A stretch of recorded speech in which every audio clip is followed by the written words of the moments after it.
嗨，嗨，大家好，听得到我的声音吗？嗨，有，哇，嗨，大家好，那我拉这么大，听得到我的声音吗？嗨，有，哇，嘿，大家好，我是练新闻的韦德。听得到我的声音吗？嗨，有，哇，嘿，大家好，我是练新闻。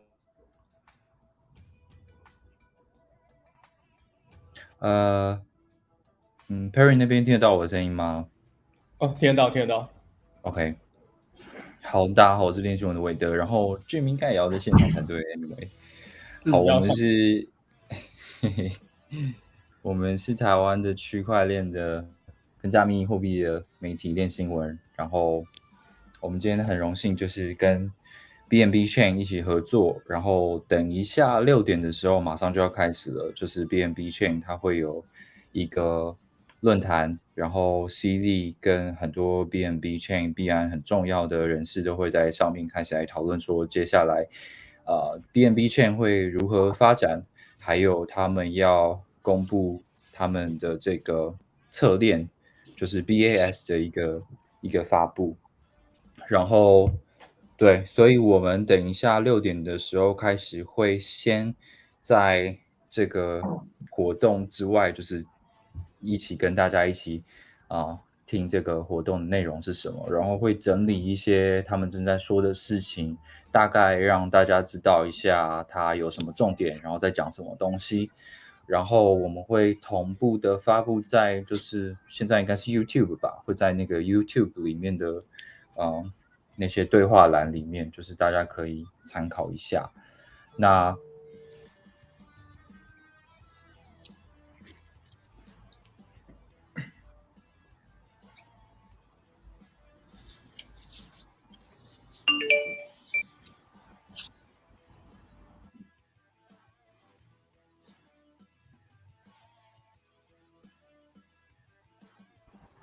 为了你的麦被 mute 掉了，听得到吗 ？Hello，听得到吗？听得到，听得到。可以。好，然后预计在7点45分的时候，整个活动会结束，然后我们会 review 一下我们刚才整理的重点是什么东西，然后并请来那个 Josh， 还有就是非常熟悉 BNB 生态的 Josh， 然后还有这个开发者李婷婷，我们会一起就是可能是投资面、应用面，还有这个技术发展的面来讨论一下 BNB Chain 接下来的规划，大概半个小时的时间，然后就我们现在先一起来欣赏这个 BNB Chain 的线上论坛，然后也继续锁定我们的频道，我们在这个论坛结束之后呢，会一起来回顾这上面讲了什么，然后也欢迎各位就是提出问题，然后一起讨论。那所以我们就把这个画面交还给这个活动咯，我们待会见。Hi, good morning, good afternoon, good evening, everyone. My name is Gwendolyn Regina, Investment Director in BNB Chain. And before we kick off today, we have two messages from our Chief Scientist, as well as K, our Chief Ecosystem Pilot, before we start the show. Hi, dear BNB fellows. This is V, Chief Scientist at BNB Chain. I've been leading research and architecture in BNB Chain's core dev team since the very inception of our protocol. It's been an incredible honor for me to lead the tech team for BNB Chain, helping to create one of the world's most innovative and robust blockchain architectures. We've just surpassed 3 billion transactions and without having any downtime. For such a nascent technology, in an industry where we hear about tech problems relatively frequently, this is a source of immense pride for the team. We know this technical reliability is fundamental for the developers in our ecosystem. It is the solid rock upon which they can build innovative dApps, easy-to-use tooling, and to take advantage of the immense liquidity provided by our broader ecosystem, which includes, of course, the world's biggest crypto exchange, Binance.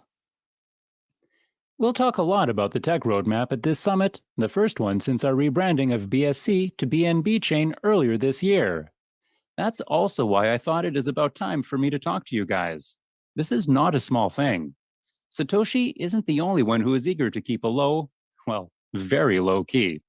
I'm also not very fond of the spotlight. I prefer to work in the background and let the quality of our implementation, the extremely solid architecture, and best-in-class research to speak on my behalf, and on behalf of the broader tech teams within the BNB ecosystem. I and the core team guys are proud of our work. Like what Wreck-It Ralph said, BNB Chain doesn't need a medal to say it does good for the blockchain community. I think BNB Chain technology and infrastructure have experienced many aspects that I'd like to tag as time machine. By time machine, I meant we are verifying facts ahead of other public blockchains. For example, we battle test the transaction volumes that no other chain has seen before. BNB Chain is the first chain experiencing 2 million daily active users, and it has twice the transactions that Ethereum has now already. We have improved in many ways to allow BNB Chain to have a large block size so that we can achieve higher throughput. Ethereum block size is 30 million now, Polygon is 30 million now, and BNB Chain is 125 million in Q2 and will go to 200 million in Q3. We also bring several infrastructure providers with us to allow for massive user adoption. Etherscan team has seen many more visiting users, much more and much faster blockchain data produced to index on BSC scan. The Graph and Dune analytics are leveling up themselves to handle these too.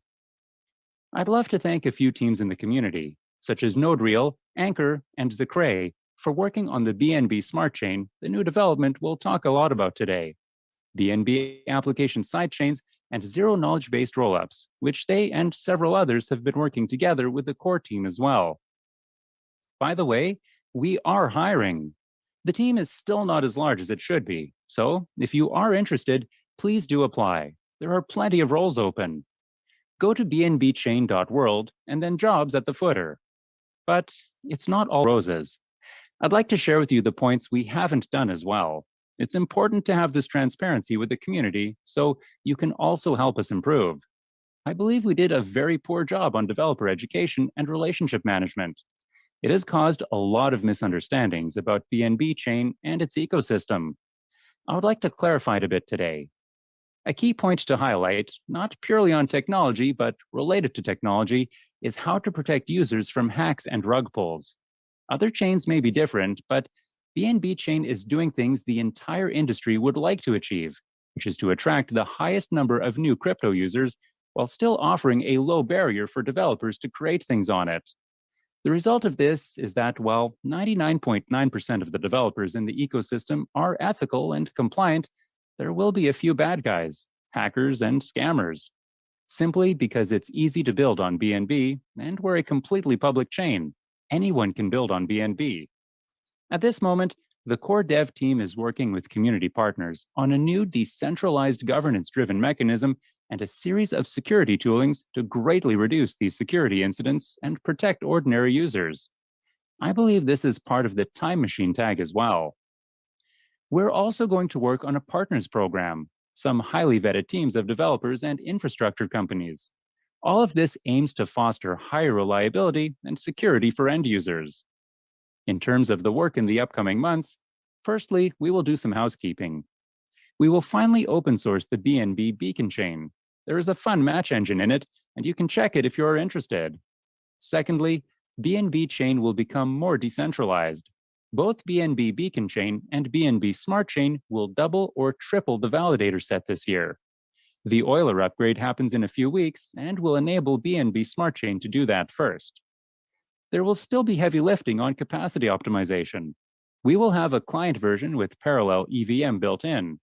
Our initial test showed at least 25% performance improvement. Application sidechains will be another area. This is the one I'd like to highlight a bit. The whole public blockchain faces a problem that has not been treated very seriously by the mainstream. It is the storage problem. It has been somewhat noticed by the Ethereum pioneers, but not widely addressed. Blockchain was invented as a decentralized ledger. As a ledger, it is best to save financial or other critical data. Now all chains are already challenged by the ever-increasing data size for the ledger and different smart contracts, let alone putting other non-financial related data on-chain. I don't believe it is practical to put, say, all the Twitter data onto any existing popular public blockchain. So We need application-dedicated infrastructure, not only to address computing power concerns, but also regarding the data storage concern. That is also one reason why BAS and ZKBAS are being developed now. Besides, they will also increase the transaction throughput. BAS, short for BNB Application Sidechain, is a framework, more like a starting point for anyone to build their own blockchain platform. ZKBAS is its next iteration, which will further enhance the balance between security and performance. Another dedicated initiative on the storage problem will start in the second half of the year as well. The core team looks forward to working with top experts in these areas together. Finally, I want to re-emphasize that we are hiring. I hope our marketing team works on a nice campaign to incentivize you to send your CV to us. Oh, I also expect the marketing guys to design an even cooler avatar for me next time. Anyways, nice seeing you guys and sharing some of my thoughts. Thank you. See you soon. Hello, BNB builders. I'm Kay, and I'd like to highlight a super important message to you. Today marks the first day of a new era. The era where our digital lives belong to ourselves. The era where sustainability and decentralization go hand in hand. The era that will eventually bring the power of Web3 to billions of people across the planet. BNB Chain is an integral part of this new day. Innovation is a pillar for everything we'll do, and a core objective of our community. That's why one of our top priorities in 2022 is to work even harder together with you and our whole community to make sure that innovative projects thrive on BNB Chain by providing growth support and investment. What's more, we have a view to 10x our support to sustainability projects building on BNB Chain. You'll start to see my face, not really my face, my avatar, across the BNB social and community channels. My goal is to help the ecosystem scale and help BNB reach out to the innovators that want to build the next internet. We want to talk to you, the path breakers with wildly creative ideas, especially if you haven't yet found the channel to express it. You, the makers who want to build a tech-for-good application and need a fast, reliable, and cost-effective blockchain platform to build your solution. You, the dreamers who are also doers. Maybe you are working on bringing to life the next Google, the next Twitter, the next Facebook, or maybe just a cool game or metaverse. Probably nothing. Either way, we want to do it right, with cutting-edge Web3 technology and a long-term view. You are the innovators who we want on BNB Chain, and we will pull out all the stops to help you grow. You'll be joining forces with BNB's vibrant ecosystem of builders and the world's largest user base. It's the blockchain platform that has the highest amount of transactions on record. And the world's largest user base. It's the blockchain platform that has the highest amount of transactions on record, close to 3 billion, and 1,300 dApps. And there has never been a glitch. No downtime. What other blockchain platforms can say the same? So what are you waiting for? Get in touch with our team. We will support you through and through. Our mission is to bring the benefits of Web3 to the first billion people on this planet. We want to help you turn this dream into reality, with innovation, with sustainability, with a vision to build the dApps that will change the way we live our digital lives for the better over the next 5 to 10 years. I'm looking forward to continuing this conversation on our social channels. Follow our Twitter, chat with us on our Telegram and Discord. I'll be there as well. Let's keep building, and together create a better future. Thank you so much, V and Kay. Looking forward to seeing you around. As V said, maybe your avatar might evolve, change. Looking forward to that. So again, welcome everyone to BNB Chain Revelation Summit. The next few hours we packed full of content. You'll hear a lot about some major BNB Chain roadmaps, updates, announcements, as well as celebrate our Revelation Hackathon winners with us. As you've heard from V and K, we've had 1,300 dApps built on BNB Chain, more than 3 billion transactions, all-time high of 2.27 million daily active wallet addresses, zero downtime. It's been amazing. We wouldn't have done this without you, the community. And the goal at BNB Chain is to really grow crypto is first billion users. So the first half of the summit will consist of us talking with leaders in the crypto space, leaders in the BNB Chain community, to talk about the exciting developments that the whole community has been working on, but also to look at what is the future of Web3. We'll look at all these in totality in the ecosystem. Second half, we'll dive into the hackathon. With the end of the 50-day hackathon, the first global BNB Chain Revelation hackathon. So super exciting for us. You will see some of the judges and sponsors, the lead track owners come on stage as well to talk with the winners of the 6 different tracks as to dive into the projects, demo, and to learn more about the innovations that are building across the categories. So that's it. Quick introduction. Take a drink, take beverage, morning beverage, evening beverage, whatever have you, and enjoy the ride. Without further ado, let's kick off the first panel, our vision and roadmap.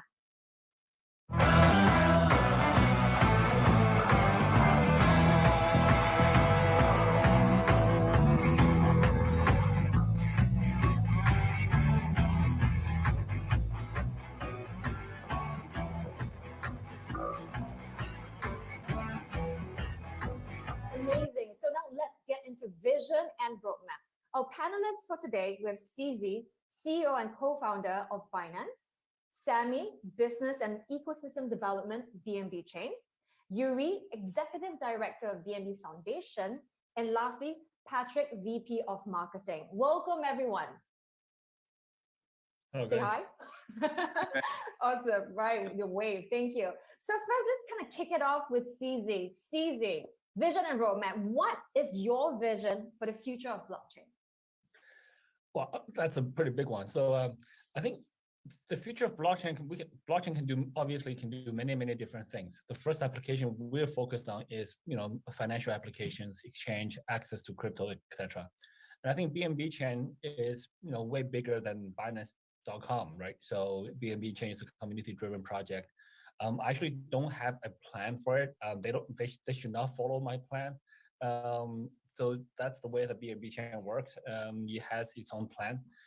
So the community decides, and then we have a number of very strong developers in the ecosystem. So I think in the future, everybody will have to interact with blockchains all day long without knowing if they're using money, if they're using records, they're using notary services, anything that touches a public record. So so I think we're just at the beginning. And how do you see then in this vision, right? You say we're at the beginning and talking about centralization and decentralization, because you are founder of Binance, you run Binance, and BNB Chain, as you said, is a community, is much larger than Binance. Like, how do you see the two working together? I think, look, in a decentralized world, it does not prohibit a few centralized parties. Each person is a centralized party, right? So there will always be some type of centralization. If 2 people want to work together, that's centralization. If it's 4 people, if it's 8 people, if it's 16 people, that's all centralization. It's just the size of it. So you can have many different centralized parties working in a decentralized system. There's no conflict. You will always have them. Any team working together is a centralized team. Well, it's some type of centralization. I think the two can coexist. If you have, ideally, if a centralized party in this ecosystem controls more than 51% of the nodes on the network, etc., that's not so good. But generally speaking, look, in a decentralized world, you should not have rules that forbids people working together. Interestingly, you say CZ was centralized, each person is centralized, because sometimes I feel there's 2 opposing sides, right? 2 arguments in my head. So sometimes decentralized. So amazing. Thank you, CZ, for kicking us off. So I'd like to move to Samy. So Samy was at the beginning, the Genesis OG team of BNB Chain back in September 2020. Samy, for you, what is the vision of blockchain? That's an interesting question. So I think these crypto networks and blockchains give us, for the first time, this type of new architectures to kind of redefine a lot of legacy systems. So a lot of legacy systems have had kind of slow, gradual improvement. So if you look at like financial services, for example, a lot of the systems that are being used today have not really had any kind of very significant re-architectures on how they're built. So I think with the crypto networks that we're seeing today allows us to do this, and not only at like a technical architecture, but also at a business model level.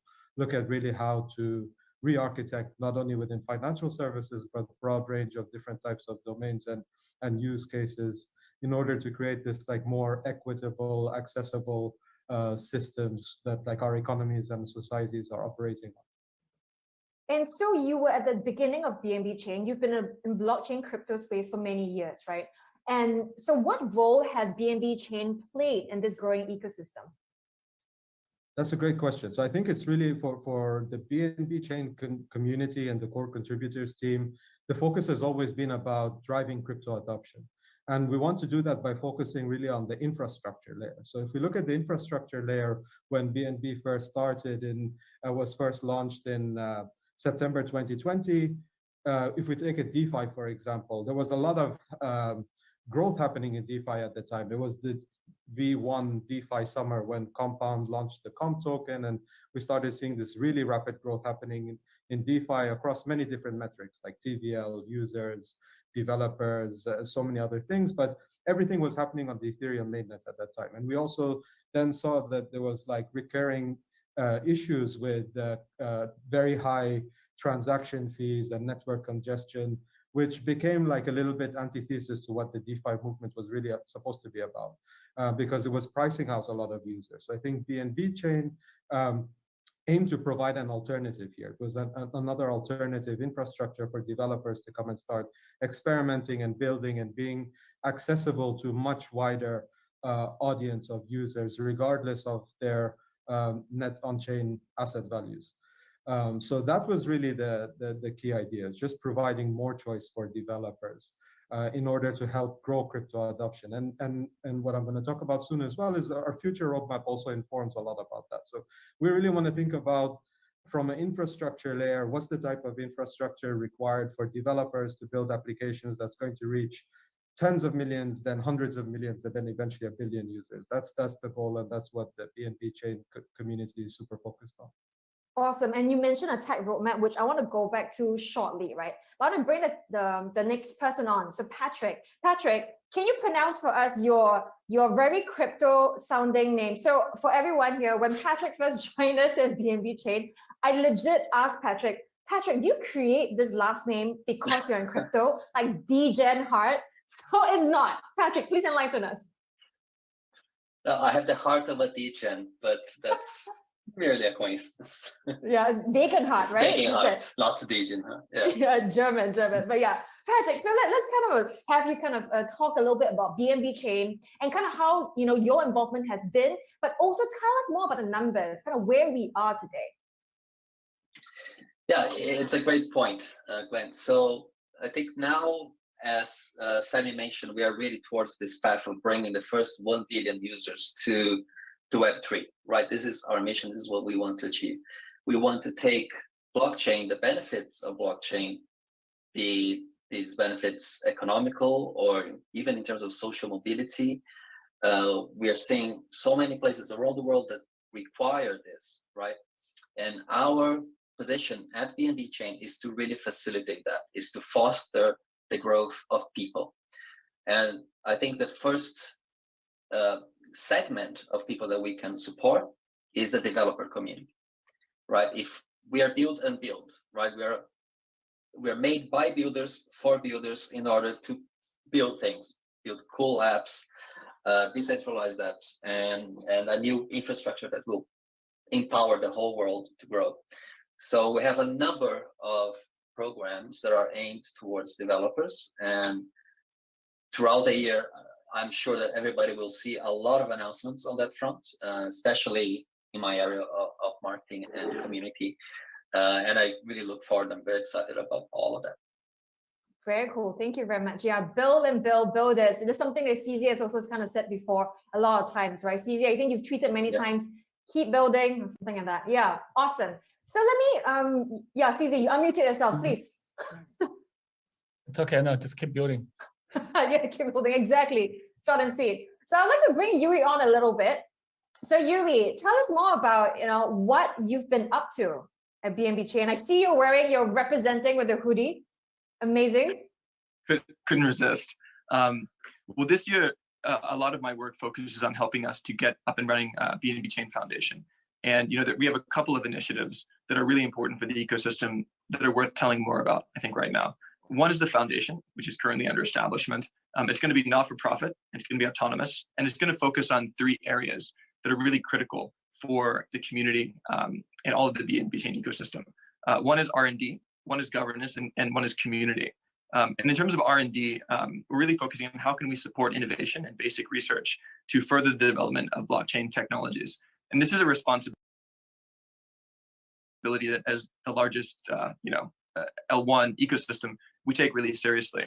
But as Patrick mentioned, also, we're very focused on education programs and other programs that can help to bring more developers into Web3. I think there's only a few tens of thousands of experienced developers in Web3 compared to millions of developers, right, in the overall global developer community. So doing that is super important for us. In terms of governance, this is basically about building a structure that can support the governance activities on the BNB Chain ecosystem as we continue to decentralize, which is really important for us to do in a meaningful and also practical way. And that means helping to steer our tech roadmap and other key areas of improvement in a way which is open and transparent and involves the community. More broadly with the community, as Patrick mentioned, we really want to use the foundation to support dialogue and participation as we grow and evolve, because it's all about the community. We wouldn't be here without the millions of people who support what's become the world's largest blockchain at this point. And for labs, it's really focused on— Wait, Yuri, what is labs? Announcement, so right? BNB Chain Labs, which I guess I soft announced, is a new entity, a new initiative that we are bringing out this year, which is really going to be focused on helping to build the right technical infrastructure and helping our strategic partners to scale. And Patrick is going to be very involved also in the activities that it does around marketing and community. We want to really try to help drive mass adoption of blockchain by supporting innovative use cases, not just in the Web3 community as we think of it now, but also across enterprise and governments. And I think that, hopefully this elusive mass adoption, which we've all been, those of us in the space have been talking about for a long time, it looks like we're on the verge of it. If you look at the really meaningful steps that some of the largest Web2 players, governments, companies are taking. And so Labs is really focused on supporting that technically. And also, as Patrick mentioned, supporting it when it comes to education and marketing and really helping to support community activity and dialogue. Awesome, thank you. So I would love to kind of bring it back then to Samy, right? Because we've talked about builders, Patrick mentioned builders, Yuri talking about community as well. Samy, you mentioned precisely earlier the tech roadmap. I would love for you to share more now. I think you're sharing screen. Yeah, so just want to share a little bit of information around the tech roadmap. So I touched upon a couple of the key points earlier. So really like the experience that the BNB Chain community has gone through and this journey since the launch of the network through reaching the largest, the position of the most used blockchain by number of daily active users, weekly active users, monthly active users, and now fast approaching 3 billion transactions processed through the network.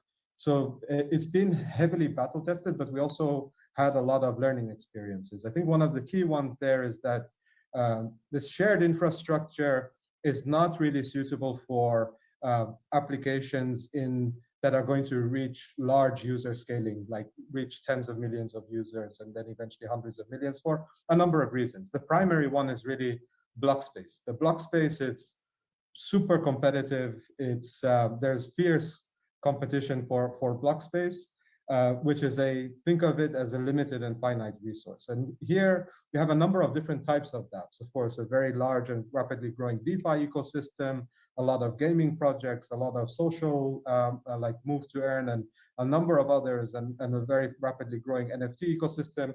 And all of these dApps competing for exactly the same resource. But the important point here is like not all the dApps are made equal, so it doesn't really make sense for gaming projects to have to pay the same transaction fees as DeFi protocols, and they probably don't need to, but using the shared infrastructure, that's the situation that they're in today. So when we were thinking about what's the type of infrastructure required for applications that can scale to large user bases, and feedback from the community informed a lot of the roadmap. So there's a number of areas of improvement that the tech roadmap is focused on in the coming quarters.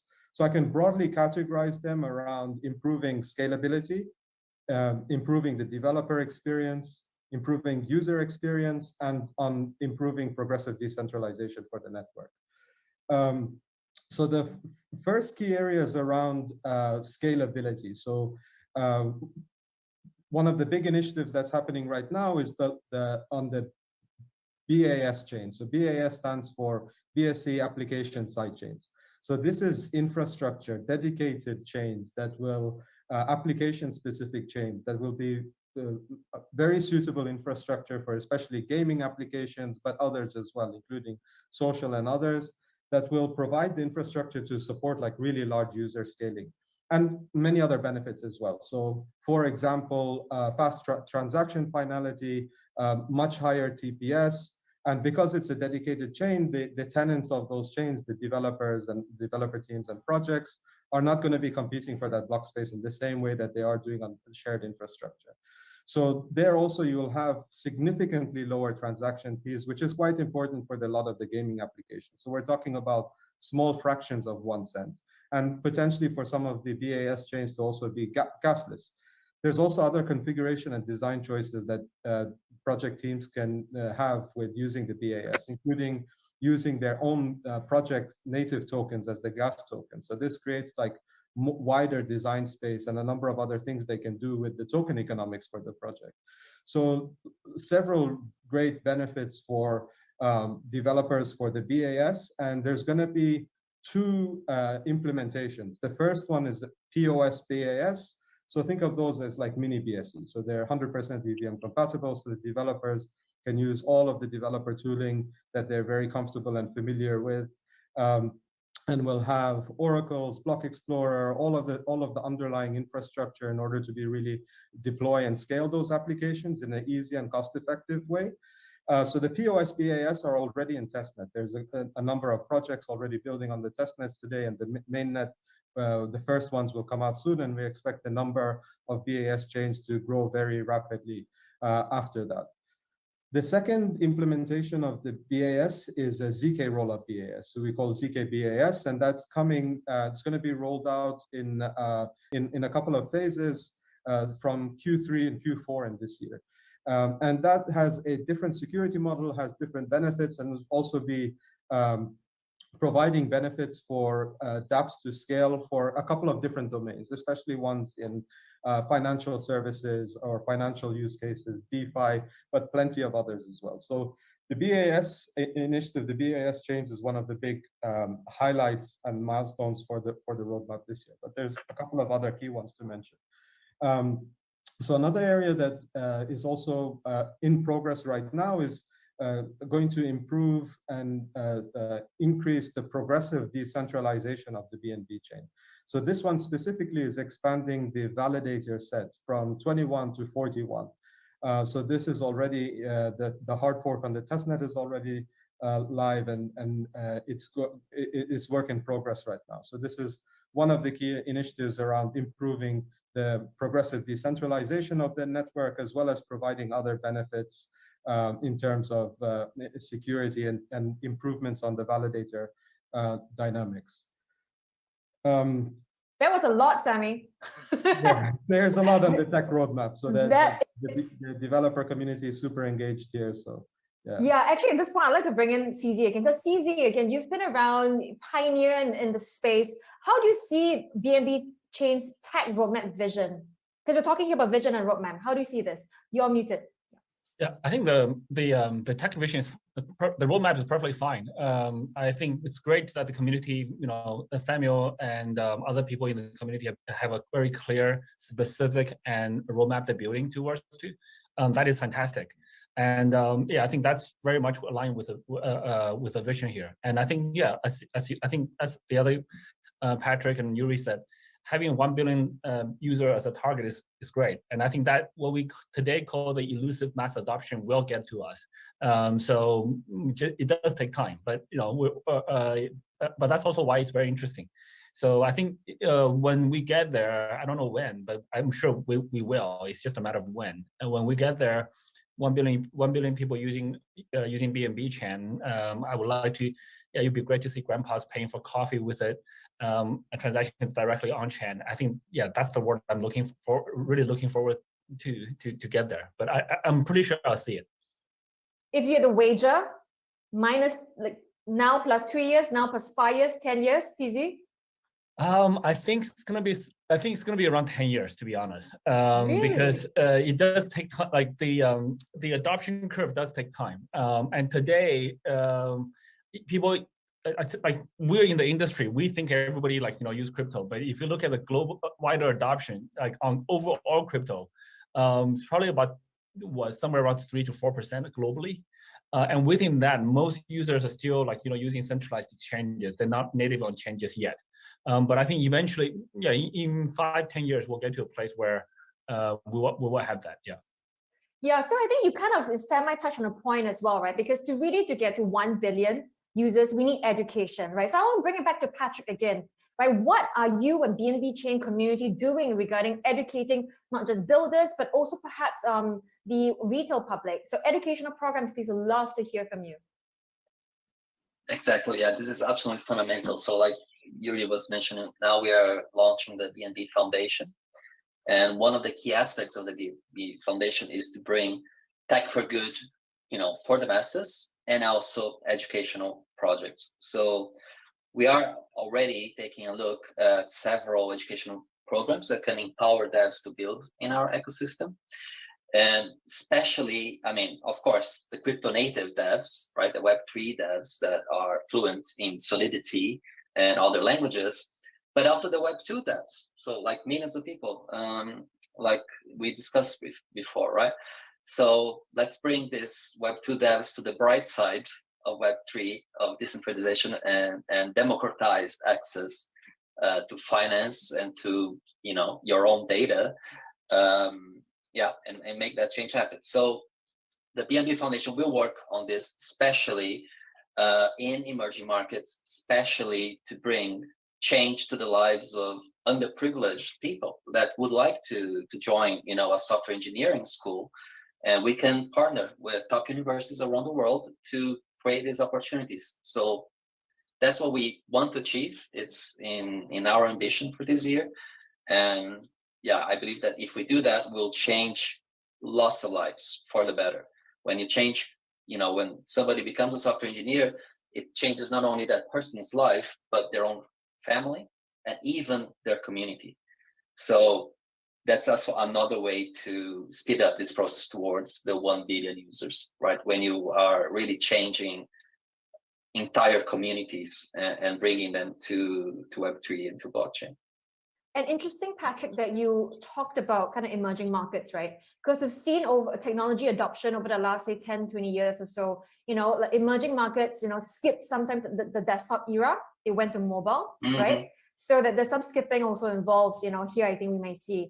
So when you grow an ecosystem, again, we've talked about builders, we've talked about emerging markets, the retail users, the grandpas of the world, right? But one thing is important is that, again, this is about community.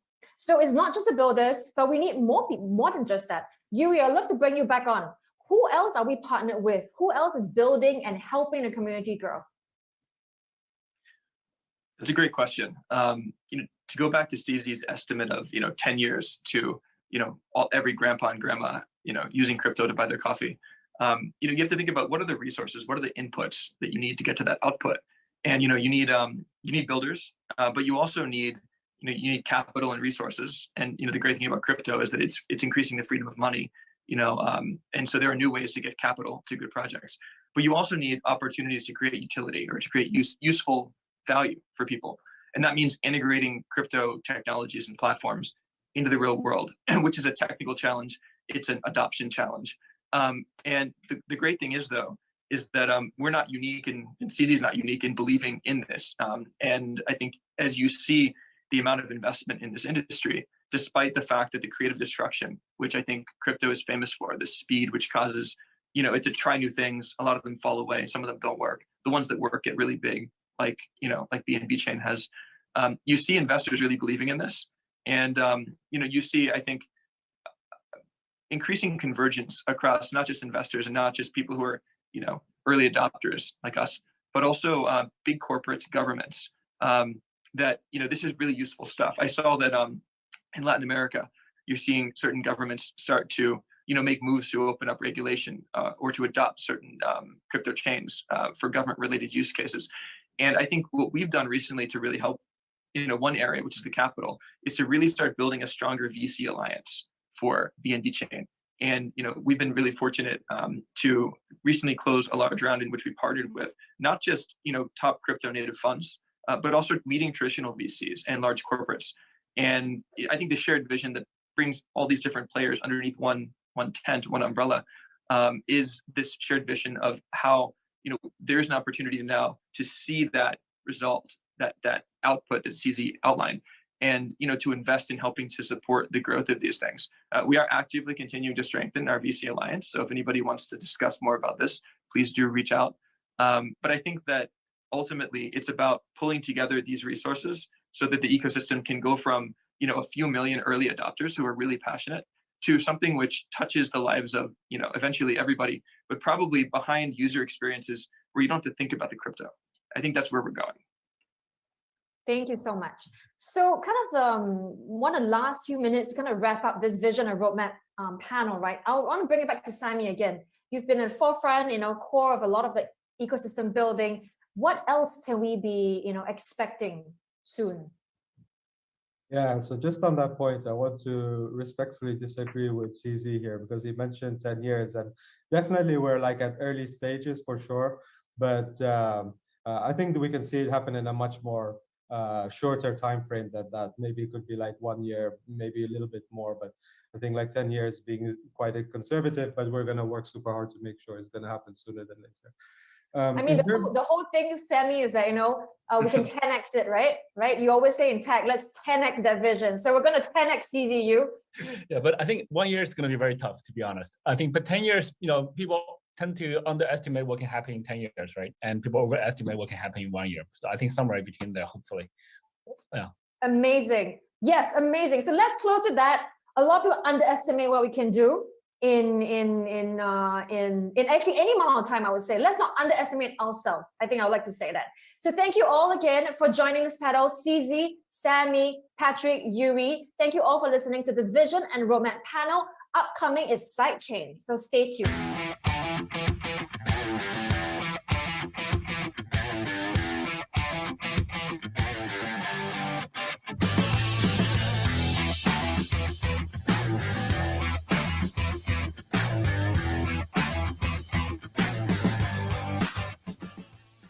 Welcome back.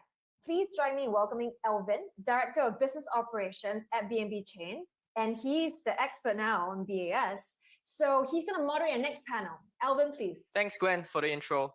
Well, now we are on to the featured, highlight of today, which is really the panel talking about BAS, which you would have heard about, throughout the entire sessions. It is BNB application sidechain. So very, very exciting. I would say the most exciting thing that's going to happen on BNB Chain this year. So we've got distinguished guests on this panel. We've got Samy from BNB Chain. We've got Stanley from Anchor, Michael from Seller, Freddie from NodeReal, and we've also got two of our pilot projects, Harry from Galaxy, as well as Taylor from MetaApes. So lots of people here ready to give insights on BAS. Let's kick off, right? Maybe first with Samy. So Samy, you briefly covered BAS, but some of them may have just joined to listen to this channel. So why don't you give us a brief description of what BAS is? Sure, definitely happy to do that, Alvin. So BAS is like abbreviation for BNB application sidechains. It's basically dedicated blockchain infrastructure for developer teams and projects that want to build dApps that scale to very large number of users. So we're talking about the tens of millions and then eventually like reaching hundreds of millions of users. So one of the things that we realized is on The current BSC chain, the BNB Smart Chain, it's a shared infrastructure used by a wide variety of different dApps. So there's a lot of DeFi dApps, there's a lot of NFT projects, there's a lot of gaming projects there as well. But that created some issues. So it's basically intense competition for the block space. So of course, for certain types of projects, especially ones like gaming or social fi applications and a few others that really require infrastructure that can support large user scaling, it's clear that they need to have their own dedicated infrastructure, and using shared infrastructure has a number of downsides. So with the BAS chains really aims to solve that, provides this highly scalable infrastructure that has fast finality for transactions, fast transaction speed, and super low fees. So it will be orders of magnitude lower compared to the BNB Smart Chain transaction fees, which some of you may know is like around 20 to 30 cents, depending on the BNB price. But for the BAS chains, we're talking about small fractions of 1 cent and potentially even gasless. So a lot of these configurations can also be done by the tenants of the chain, so the developers or the project teams that are building on a specific BAS chain. So the BAS chain, other important points to mention about it is that they have their own independent set of validators, that the project teams can also bring their own validators or bring in other specialized validator operators.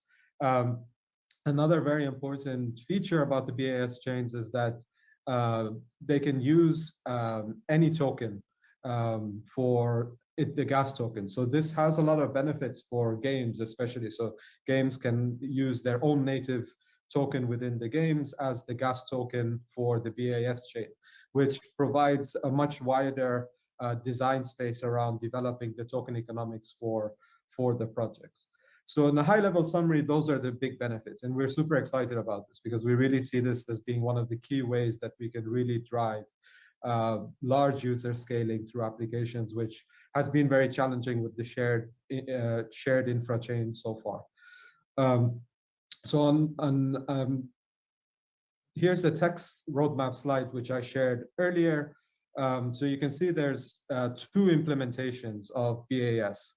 The first one, which we're going to be talking a lot about in this session, is the POS BAS chain. So think of those as like mini BSC. They're very similar in terms of chain architecture, forked from Geth client. So it's compatible with MetaMask and all the tooling that the current BNB Smart Chain developer community is very familiar and comfortable using. And will offer like this highly scalable infrastructure for dApp developers. So that's happening right now. So the testnets are already out and mainnet's coming very, very soon. And more information about that in the session later. The second implementation, which is also work in progress right now, is the ZK rollup chains, or we call them the ZK BAS chains. So these are still in development stages, and these will have different characteristics, like different security model, and will be useful for supporting scaling for a different range of use cases. So think about more financial services related use cases. It could be like, for example, payments or other types of DeFi applications. So that you might have perpetuals, decentralized perpetuals protocols, which are using ZK BAS chains for on-chain order book and achieving scalability. You might have payments chains or other types of payments use cases being deployed on the ZK BAS chains, among many other domains and use cases. So there's for the ZK BAS chains, the time frame around that is around it's going to be in 2 phases. From Q3 to Q4 of this year. So that's the next implementation that's coming after the POS BAS chains, and there's a lot of hard work ongoing around the development for both and in specific ZK BAS. Thanks, Samy. That was a very good summary, and I think people are excited. I mean, you talked about everything that a project wants, right? Whether it's higher throughput or whether it's lower gas fees. But what I really like about BAS is that there is a lot of flexibility, whether it comes to choosing your own gas token, or or your set of validators. And then there is also the option, you talked about zkBAS at the back. I'm sure many projects are excited about that. So let's hear it from the rest as well, because we've got our infrastructure partners here, right? From Anchor, Stellar, and Node-REAL. Maybe we can start with Anchor. So Stanley, right? Would you mind like telling us, what you're hearing from projects, like what is the value to them and to the users? I think for BAS, basically it's a very flexible and a scalable solution for them. So for flexible, that means our clients or our partners, it's very easy to use BAS, easy to launch the BAS, and also very important because it's all open source and everybody is very familiar with gas implementations of BSC in the first place. So it's possible that we can modify or even adding some, smart system level contract to fit into the game or fit into the application specific logic to power their use case. And also for scalability, because I think it's very easy because everybody very understand the implementations and the use of EVM compatible chains. So it's very easy to host their service and to provide RPC service and provide a no hosting or validator service. So very easy to launch and bootstrap their applications. So I think at least for the usage, for the partners from our side, we definitely recommend to use BAS to save the futures worry or troubles about like the capacities and the migrations or things like that. And also, I think as has been described by Samy, BAS has a very great future plans, and we already working with sellers, working with Node-REALs, working with Binance about the next versions of BAS. Everything is on track. So yeah, really hope BAS can have very successful launch. Cool. Thank you, Stanley. What I'm hearing is an amazing infrastructure, but really easy to bootstrap and start using it. It's great to hear. What about you, Freddie? Thank you. Yeah, just to add on to Stanley's point, right? I think Samy and Samy pretty much cover the the great overall picture of how beneficial that BAS would be. I wanted to add on to it that it gives the flexibility to developers and also users as well. Users actually has the flexibility to tap into a larger ecosystem. In penetration from BAS to BSC, making sure that there is liquidity for DeFi's, marketplaces, and all that as well. So during the height of BNB Chain, right, we have seen that it has support over 2 million daily active users. I think this is a great place to really start and making sure that we work together in the ecosystem to really grow it well and all. So on top of that, just to add on to Stanley's point, right, it's EVM compatible, it's open source. A lot of things are it is out there that we can make reference to and all that as well. So in terms of use cases and all that, we really encourage our projects to really come on to try out, learn more about BAS, and including speaking with us and working together with you guys. Thank you. Cool. Thanks, Freddie. Again, really good summary. And let's move on as well to Michael. So Michael, you're from Celebridge, right? And when we talk about BAS and side chains, I think a lot of chains are going towards like a multi-chain network and architecture. Would love to hear like your thoughts, right, in terms of the interoperability, right, in this kind of landscape. Yeah, thank you, Alvin. First of all, we're very proud to be an infrastructure partner of BAS sidechains, and basically we provide the both fungible token and NFT bridging services for any partners that would like to join the BAS ecosystem.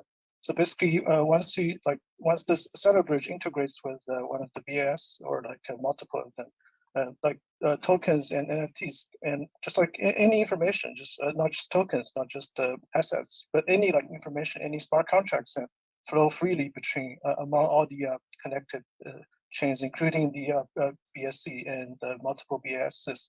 And we've been working with Node-REAL and Anchor on these parts, and the experience has been very good because all the toolings are very similar, and all the explorers like MetaMask and all the Node RPCs are working pretty smoothly. And well, except that the gas fees are much cheaper, and all the transactions are confirmed in much shorter time than BSC. So we're very glad that we'll be able to bring this multi-chain experience to an order of like more orders of magnitudes of more users to over the world. So we're very proud of that.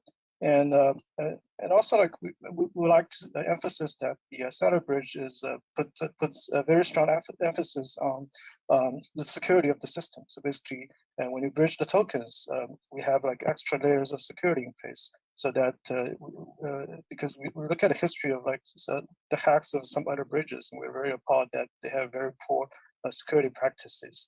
And so to avoid that, we already added like multiple layers of security.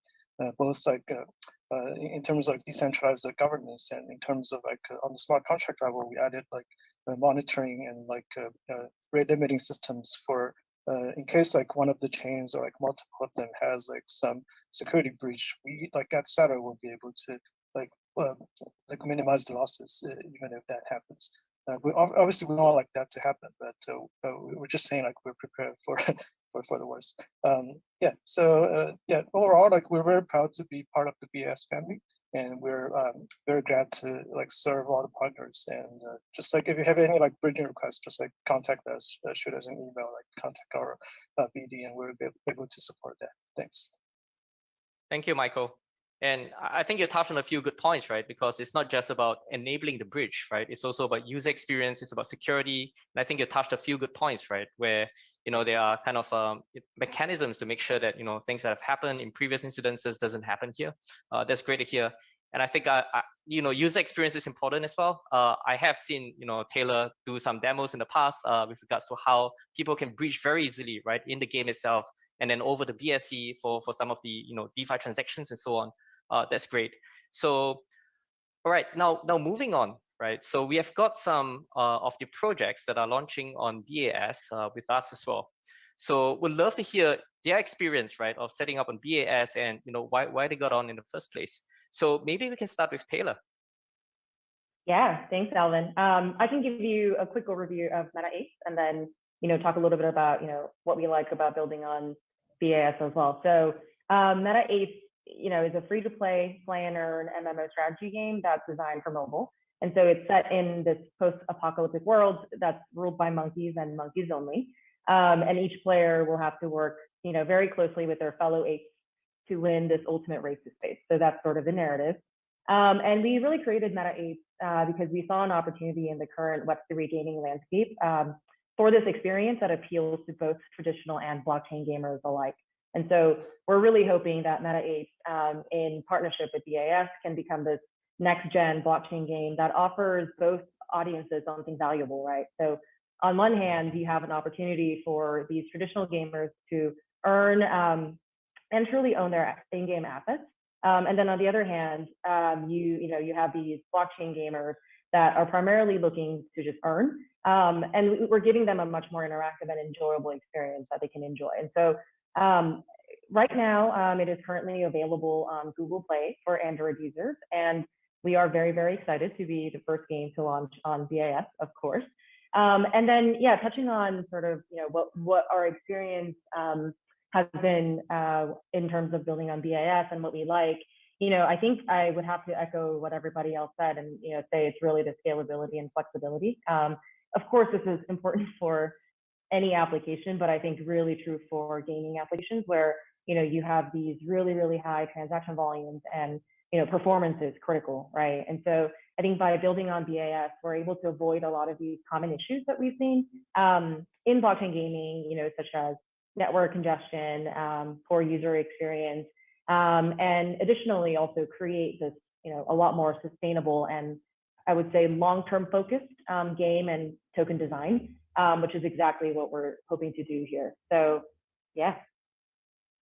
It's great to hear. And for those who haven't checked out the game, do check out the trailers and the gameplay footages. It's wonderful. And I'm sure all of you will be trying it out soon and have a great BAS experience that I can promise you. All right, we have a second project with us, Galaxy.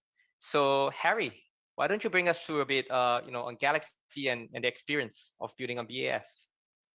Yeah, so at Galaxy, we are building this open and collaborative data network to empower devs to build better products and community. So basically, we are aggregating the user contribution data, reputation data, And second, we also help devs to use these data to do various stuff, including stuff like credit scoring, finding target audience, building customized voting system for DAOs, and so on. So we have a couple reasons that we chose to build on BAS. So first, we always want to build our own blockchain for Galaxy's CRED data network, but we never had the resource to do it ourselves, to build it from scratch. Because BS has a great experience building scalable blockchain, so we get the chance to have our own blockchain on top of the shoulder of the giant. And secondly, because BS is also very cheap for users to use, this actually make it very possible for us to store more data on chain. So right now at Galaxy, we already have more than 2,000 credentials curated covering, I think, more than 5 million users in Web3. So with BS, we finally have a way to store all of these on chain, and right now it's impossible for us to store all of these on Ethereum mainnet. And third, I think since BS is EVM compatible, it's really for us to actually build on BS. I think it took us, I think 1 or 2 days to build everything and deploy everything on BS. So overall, we are very excited to build on BS. We're also very excited to work with both the BS and BNB Chain ecosystem projects. Wow, that's wonderful. Can I just get you to repeat that? You took 1 to 2 days to deploy that? Yes, yes.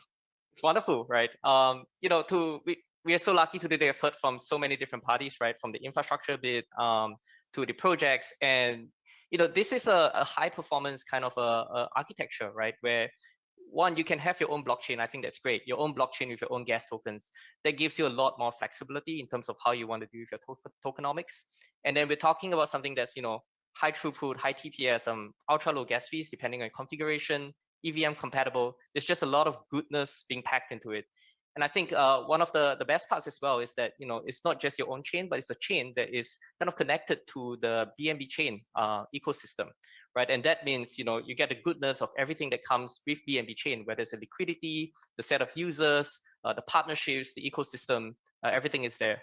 So I'm not sure about all of you who are listening. I hope you're half as excited as I am. And with all these panelists as well, you can see everyone here is definitely gearing up for the launch of BAS. So thank you so much for listening in. Thank you to all the panelists for joining us. Have a wonderful day ahead. Thank you.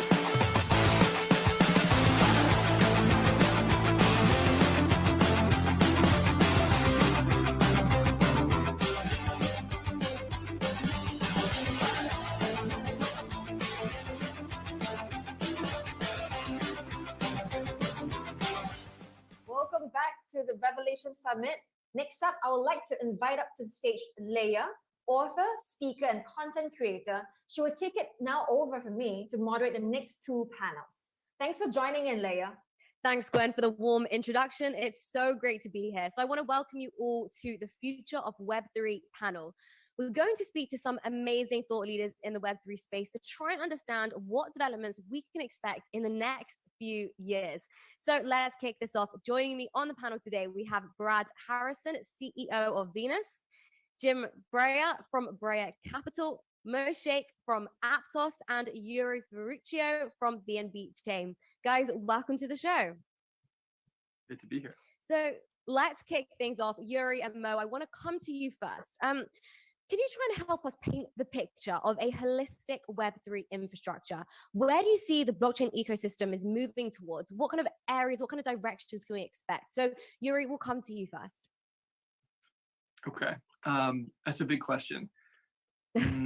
Maybe I'll highlight a couple of things that I think are shaping the ecosystem at the broadest possible level. I think that we've talked about this for a long time, but I think that the next year or 2 years, we'll see a big uptick in mass adoption, right? That elusive goal that the industry has been chasing for a long time. And the reason that I believe this is because, you know, we're fortunate enough to be able to talk to a lot of you know, very large companies, you know, governments, et cetera. And, you know, when you look at the amount of resources finally that are being concretely put to creating use cases that will bring people who aren't into Web3 into Web3, you know, it does feel like we're at the beginning of a turning point. And so I think this implies some things that are starting to happen, but need to happen more. One of them is that we need to build for larger use cases. And that means for more users in part. So that's one of the reasons why BNB Chain is working on things like side chains, moving from a single chain architecture to a multi-chain architecture to be able to distribute, the compute resources more effectively, and also working across a number of different approaches. So using things like ZK rollups. I don't want to get too jargony, but basically there are a lot of advances that can speed up, basically the volume that you can put through a blockchain. And that's important. But I also think that people probably underestimate, and historically in technology in general, have often underestimated the importance and the challenges of integration. And I guess there's integration both within the crypto sphere, and I think multi-chain, cross-chain integration is hugely important and is really starting to happen. We're very excited at that. It's one of the reasons why we've been working closely with groups like Aptos, is because we really do believe in a multi-chain world. At the same time, I think integrating crypto into the real world is also it's a daunting technical challenge. But you start to see the pathway for this being laid, not just technically, but at the regulatory level. So you're seeing the first regulated, companies in places like Brazil, who are able to tokenize government bonds. In some places, a lot of places are looking at tokenizing carbon credits. So I think that integration is both a challenge and an opportunity. Imagine DeFi, that's sitting on top of real assets that have been tokenized. It'll be very different. The last thing I'll say, just as an observation, is as more people come in, I think we need to take a step back and think about, what do we mean when we say community? Right now, there's a very small number of people relative to the global population who are in crypto. The early adopters, they've gone through all types of pain to come in. They've figured out, what the hell is a MetaMask, as a first step. And from there are just numerous complex things that you've had to master historically to be able to engage with Web3. That's going to change a lot. And I think you're going to see a bifurcation of infrastructure apps where they compete based on technical prowess, and the efficacy of their technology and their product. And then also user experience focused apps that really focus on sort of owning that first layer with the customer. And this is an exciting time because it means that we're moving from a world where, it's sort of charismatic technical builders have been dominant to a world in which, teams can be much more commercially focused over time. So I'll just pause there and let Aptos and Mo talk a little bit about how they're, aiming at this space, but I know they have a lot to say. Yeah, I thought, it's definitely really interesting, particularly in terms of user experience, because, we're talking about the future of Web3 and adoption, and, we're not going to be able to bring in those 1 billion new users without a more convenient user experience for sure. Mo, let's absolutely get your thoughts. Sure, yeah. I don't know how to take Yuri's charismatic leader comment, but so it's an interesting point, right? Like, what is holistic Web3 infrastructure look like? I think in order to answer that question, you have to understand how we engage with the digital economy today. And it kind of takes us back almost 30 years where, you have to look at what Web 1 was and what Web 2 was to get to Web 3. And, Web 1 was essentially having the ability for, publishers to come and display content on a web page, and, we all consume some of that content and walk away with some insights. Web 2 was certainly the rise of the platforms where you had large Facebook and Twitter-like platforms that aggregated some of these users and allowed for them to engage. Those platforms controlled the way the architecture was built and made it a seamless experience ultimately for developers and users. However, the issues that existed there were the platforms gained majority of the value, and creators and consumers were often left out in the cold. And then came this kind of concept of Web3, which connected applications through different infrastructure. And it started off with a blockchain. And that structure has led to decentralized applications and connectivity between creators and users in ways that we haven't seen before. But the value of that is immense. You can avoid platforms accruing majority of the value and setting the rules. You also avoid large platforms having all the power. In fact, Web3 gives the power back to the people, and we love that. I think that's spurring up an immense amount of activity in this in the digital world, where you can kind of liken it to the Renaissance era of our time. The challenge, though, is the infrastructure has never been scalable, unfortunately, and we've seen compromises take place across that entire infrastructure stack. Yuri talked about the challenges of, well, he talked about an interoperability world with multiple chains, and that's where we see a lot of excitement with things like BNB. The challenge has been, how do these bridges get built? They've often been built in silos and sort of haphazardly, where the blockchain layer connected to another blockchain layer through this bridge often leads to some gaps in the space and compromise. And obviously, Yuri and I don't believe that should be the future of the infrastructure. And then as you start to build on top of that, whether they be wallets or applications, there's often gaps that are left. So when we think about the holistic infrastructure here at Aptos, we believe it starts with the blockchain itself. Our blockchain is designed in a way that it scales, it's extremely reliable, and has performance that we haven't seen in today's world. And obviously working together with BNB, I think that's you can start to paint a picture of the limitations going away and the power coming back to the people. Scalability and reliability, two very important things for any blockchain. But it's interesting, you make an interesting point about Web2 platforms sort of owning all of the data. I think even people who aren't in the crypto space are aware of this. So I think even that's going to be a motivation to help people move into Web3. So it's really interesting. Jim, let's come to you. I want to know, what kind of projects do you think can benefit the most from an ecosystem that enables large-scale dApp development? Well, thank you, and Yuri and Mo, so well said. Briar Capital is a global venture capital firm. I'm here in Austin, Texas. We have an office in Silicon Valley, recently returned from Davos, and offer a quick few thoughts. One, never forget, in Web 3.0 like 2.0, as an investor, we're backing geniuses or people we hope and teams that are geniuses. And let me just say, knowing Elon, having invested in Mark Zuckerberg, in April of 2005, CZ is a genius and one of the great entrepreneurs of our time, as is Elon Musk, in my humble opinion. Why do we love Web 3.0? One, the big development opportunities are all around crypto native capabilities. Web 3.0 is as different from 2.0 as 2.0 was from 1.0. And so developing crypto native capabilities around the blockchain and BNB chain, multi-chain development is critical. And as all of you have mentioned, Layah, including you, we're at the very beginning in terms of how large this opportunity is. And I can't think of a better place right now for developers around the world to be developing infrastructure, middleware, and interface applications in and around Web 3.0. Absolutely. Thanks so much, Jim. Brad, let's get your thoughts on this. Yeah, thanks for that, Layah. Quick intro, I'm Brad Harrison. I lead the team behind Venus Protocol, the largest destination for decentralized lending on BNB Chain. We have about $1 billion in liquidity. You can come to Venus to supply and generate yield and use that as collateral to borrow a range of crypto assets.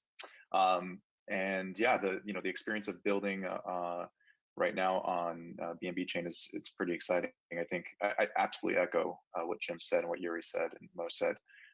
It's a pretty remarkable time to be involved in this space, and I would say it's a historic experience because we're working at the precipice of a DeFi renaissance, especially because bear market is build market. So to be supporting a dApp on BNB Chain where there's a coordinated global effort to innovate on protocols like Venus is pretty exciting. On any given week, I'm in community calls for our Latin American community, our African community, and we get to talk firsthand with people living and breathing these dApps. So you get to be surrounded by developers all around the world working on expanding use cases for decentralized finance. And that's really important so that this technology fulfills its promise of delivering inclusion and financial choice. So this is a great time to be doing that. I love that. Bear market is definitely build market. That's exactly what I think people need to hear right now. And it's amazing that you have the opportunity to have such a direct involvement with the people that whose lives you're obviously helping. Jim, let's come back to you. As an investor, how do you see the blockchain market evolving? Well, it's very similar to where Web 2.0 was in its infancy. So again, I think what I look for and what we look for at Briar Capital is developers, again, who are crypto native.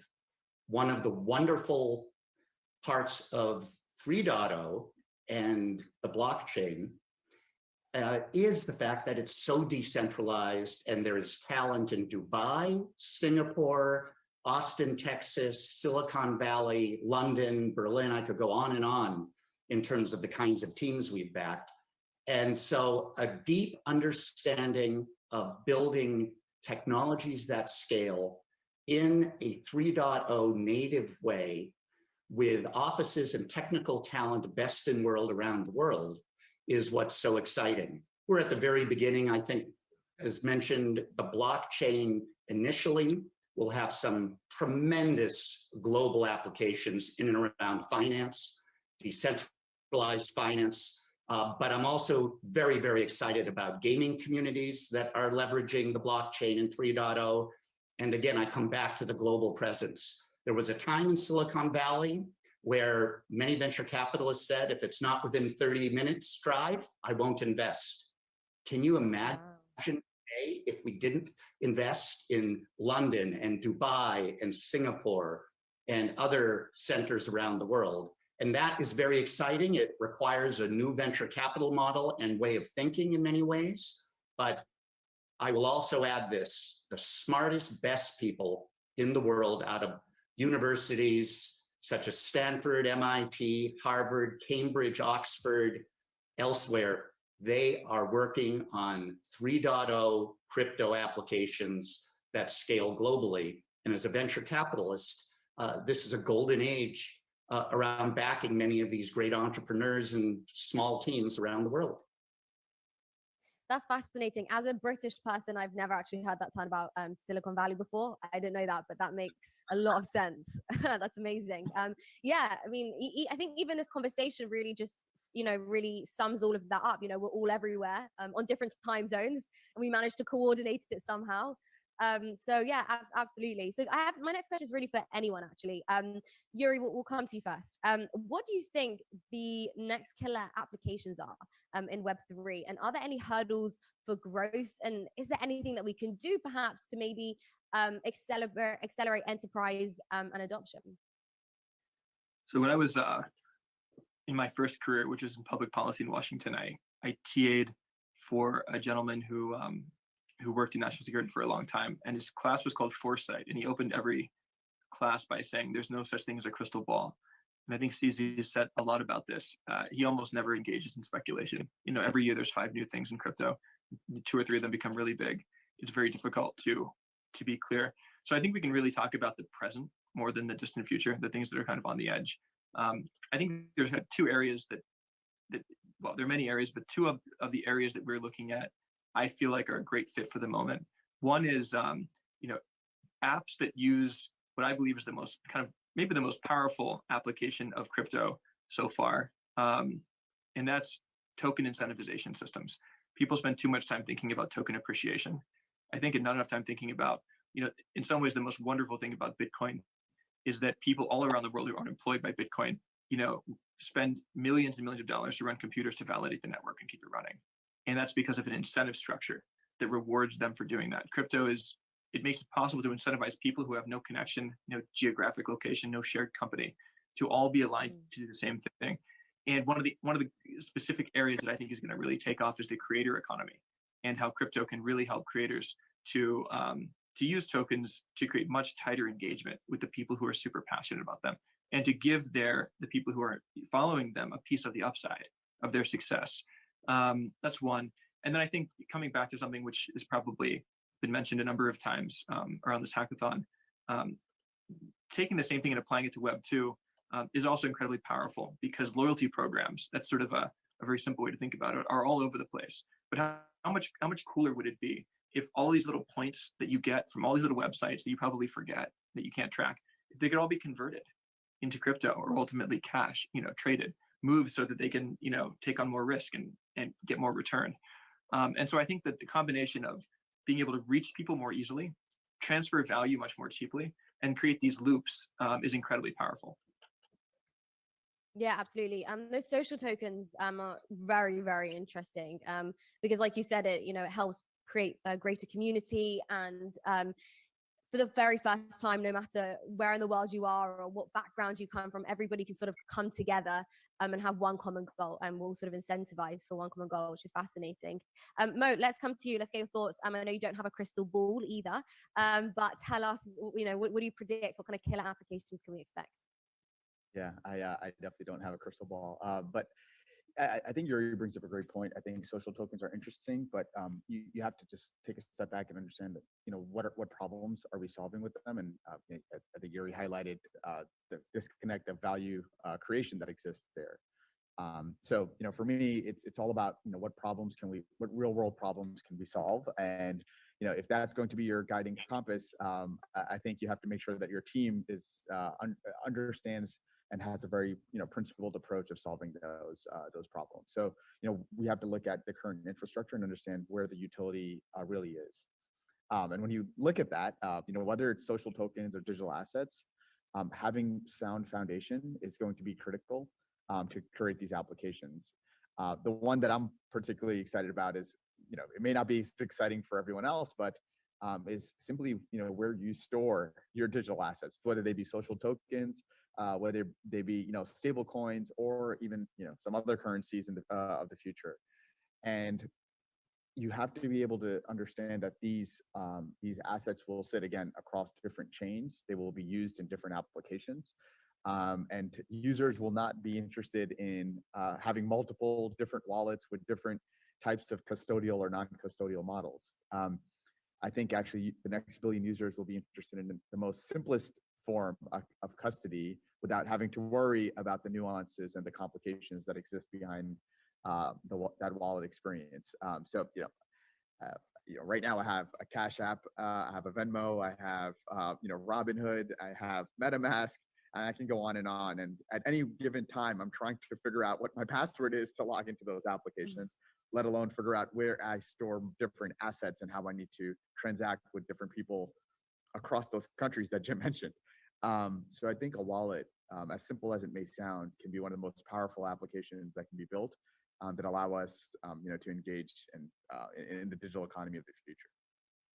It's beautifully, if I may, Layah, one, what Mo's doing around infrastructure is absolutely exciting and groundbreaking. We have to remember when Stripe started, really it was 3 or 4 APIs that they brought together to make it really simple. And I see direct analogies again to 3.0. We've learned, whether it's supply chains or 2.0 infrastructure, they scaled to some extent, but they were not resilient. And around 3.0, the great infrastructure developers, the token developers, whether it's finance, again, I'm a very big believer in gaming and what Web 3.0 does for worldwide gaming developers. We need resilience, and that's what so many of the great infrastructure 3.0 entrepreneurs are focused on. Again, we all know that the world of work has changed. We're never going back, and people want to work in a decentralized fashion. The great talent is global. The great investment needs to be global. You mentioned London. London is very underserved, as is Europe, from a venture capital standpoint when it comes to 3.0 web. And so one of the opportunities for investors around the world, in particular though for developers, creators, is the fact that they can attract venture capital no matter what location they are in the world.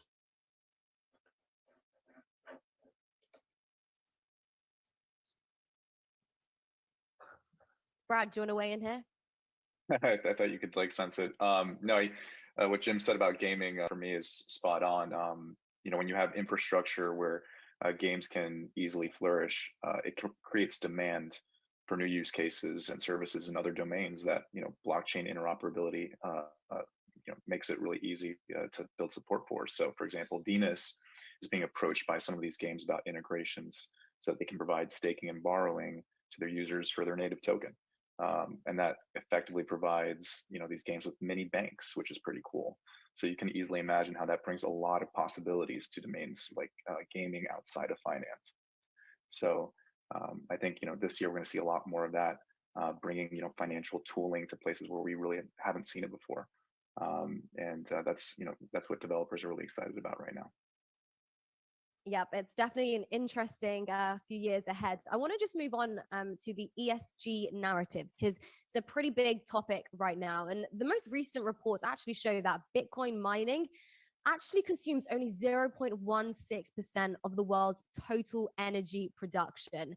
BNB Chain is even more efficient and uses less than 1% of the total combined energy required to secure the whole entire Bitcoin network and power the entire traditional banking system. So pretty crazy stats there. Yuri, we'll come to you. Tackling any ESG concerns that developers or users might have, how can we use blockchain to achieve sustainability? Okay. Thank you for this. This is a really important topic, and it's one that we're thinking about a lot lately. I think it's good to take a step back and think about a couple of dimensions. You mentioned the first one, which is, how can blockchain minimize its own environmental impact? And I think that, first of all, as you said, crypto and blockchain aren't exactly easy to understand.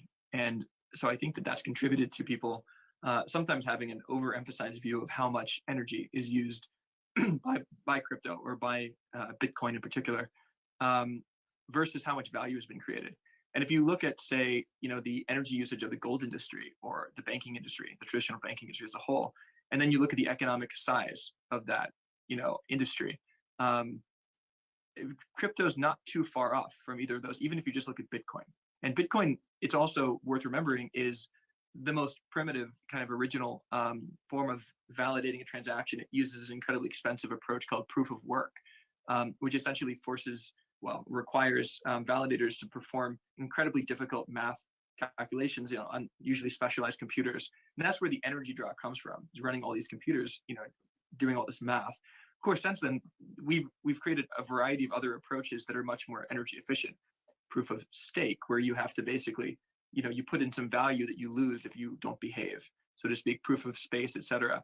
Now, these, as you said, use much less energy. They're much more comparable to a traditional internet company. It's just the cost of running servers for the most part.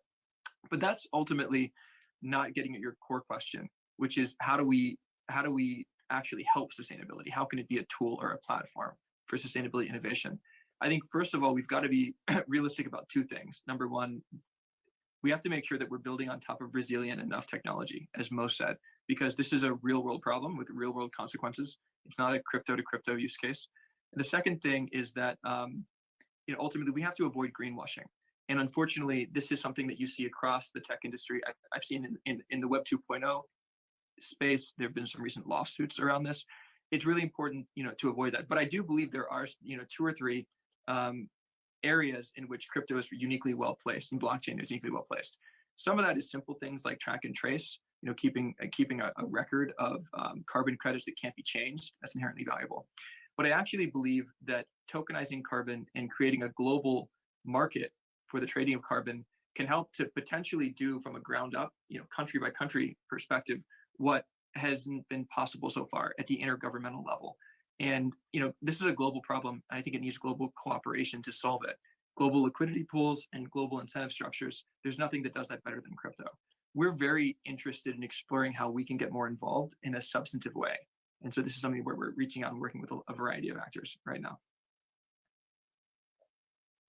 Yeah, I mean, I can kind of jump in. I love the concept of tokenization, especially for carbon credits. But I think, the point that Yuri's highlighting is it creates an immense amount of transparency.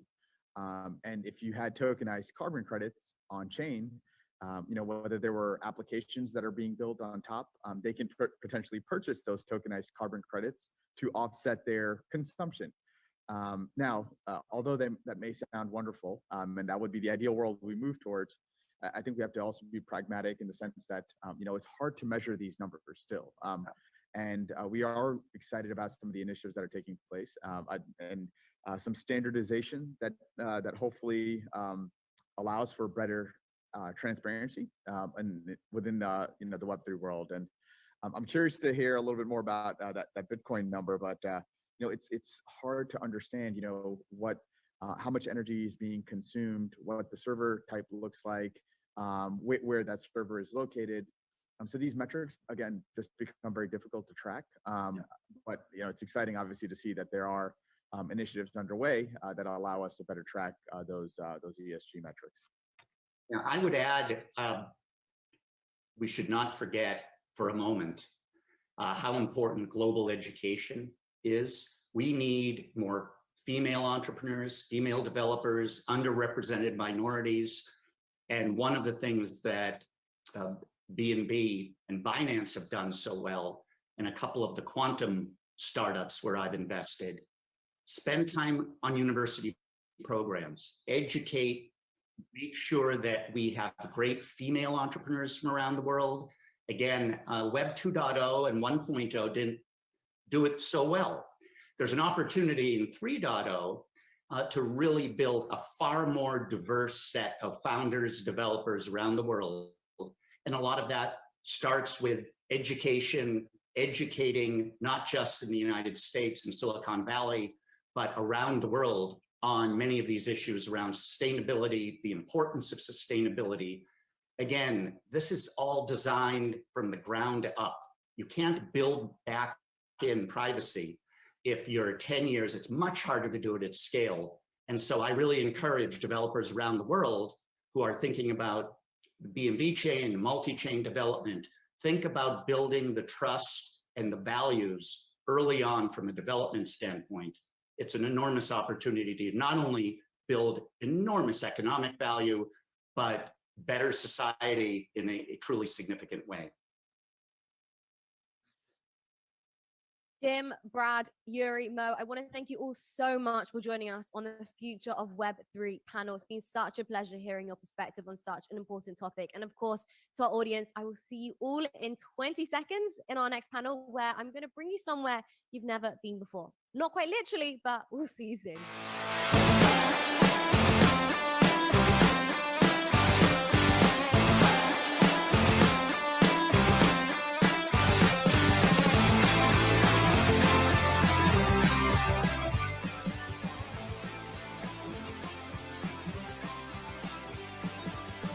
Welcome back. Now it's time for the Uncharted Territory panel, where we will talk all about the launch of MVB5 program, labs, and how these initiatives are helping project developers. So this is going to be a really exciting discussion. Joining me on the panel, we have Gwendolyn Regina, the investment director at BNB Chain, and Tyler Zhao, the investment manager at Binance Labs. Welcome, guys. How are you doing? Thank you, Layah. For me, I've been hosting, so this is great. Now I'm a panelist. It's a change of, it's definitely a change of experience for sure. Tyler, great to have you. Thank you guys for having us. So let's just jump straight into this. Gwen, we're going to come to you first. Can you please tell us more about the MVB program? I'm hearing a lot about it, but it would be great to understand what its objectives are, and what's the vision here? Gladly. So MVB is a program, it's a flagship program of the BNB chain. It's been in existence for slightly more than a year and a half already, actually. Time really flies. And it's really meant to accelerate and incubate and really work with projects that are building on BNB chain, everything from testnet to mainnet. We've evolved also over the last year and a half. But essentially over the last few seasons of MVB, we've welcomed over 900, almost 1,000 projects, many builders, many individuals who have been coming through the system, learning much more about BNB chain, having one-on-one mentorship chats with people from the community that we've invited in. So it's been amazingly, it's grown so much. We're so privileged to feel and see actually on the ground where people tell us hey, we gained so much from that fireside chat. It felt so intimate, so close, and we were really glad to put it out there for people and builders to kind of be incubated and to learn more about BNB chain. Thanks, Gwendolyn. It sounds like such a great initiative. DeFi is absolutely popping off, so it's amazing to spread that that education and really help builders and developers. Do you have any examples of any specific successful MVB projects that you can tell us about? Yeah, many. So we kind of have to like be picky, right? So at BNB Chain, kind of like the metrics that we usually look at is when we assess a project is daily active wallet addresses, right? You also have transaction volume. Again, Layah, you mentioned DeFi. So we also look at total value locked, number of transactions. So I think on a high level stat, something to share is that a lot of the top projects of MVB, because we look at a lot of projects come through, they apply, right? And out of that, a bunch of them they become like winners / top projects, and we do a little bit more with them. So these top projects collectively over the last year and a half or so, in totality, we've seen a whole bunch of them make up at least like 3/4 of our all-time high of daily active wallet addresses, which is amazing, right? This goes to show that MVB has done a really good job in really picking out and working with projects that are very, very promising and helping them grow to become like quote unquote a top project. So some examples is kind of older ones is like Beefy, Alpaca, Auto Farm, so a bit more DeFi related like Trenches as well. Pancake Bunny is another one, but more recently as well, over the last several months ago, we've seen a bit more GameFi like Thief and Arena, My DeFi Pet, and again, like some of these, especially GameFi project, because as we know, GameFi is a little bit more retail friendly, right? We've seen, something more like 10x, of the growth when they join MVB and after they quote unquote graduate or leave MVB towards the end of their program. So we've been super, again, privileged to see their journey. And yeah, these are some examples. We've got many more coming. Layah. Yeah, it's great to hear about GameFi because GameFi is such a new part, and I think you mentioned it yourself. It's retail investors that are predominantly involved in that. So I think that's really fantastic for Binance to help bring these new people into the space. Tyler, let's come to you. Can you tell us a little bit more about Binance Labs and also explain what that relationship is between Binance Labs and MVB programs? Yeah, for sure. So we're Binance Labs. We're the venture capital allocation arm of Binance. So we run infrastructure impact funds with an initiative to incubate, invest, and empower blockchain projects.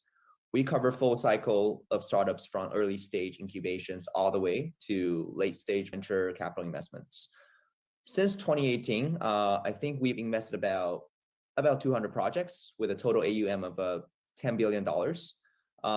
So our investment track record includes some of the top performing protocols and projects in the market, such as Stefan, FTX, XC, Matic, and Layer Zero. So we're really excited to be the strategic partner of Binance Chain to basically bring the best accelerator program to the community. I think through the program, through MVB5, we'll be collaborating closely with Gwen and the BNB Chain team to identify the best quality projects and teams with strong goals and visions to build on BNB. We will also design different curriculums and launch them sort of tailored to BNB ecosystem purpose and make really selective investments at the end of the program.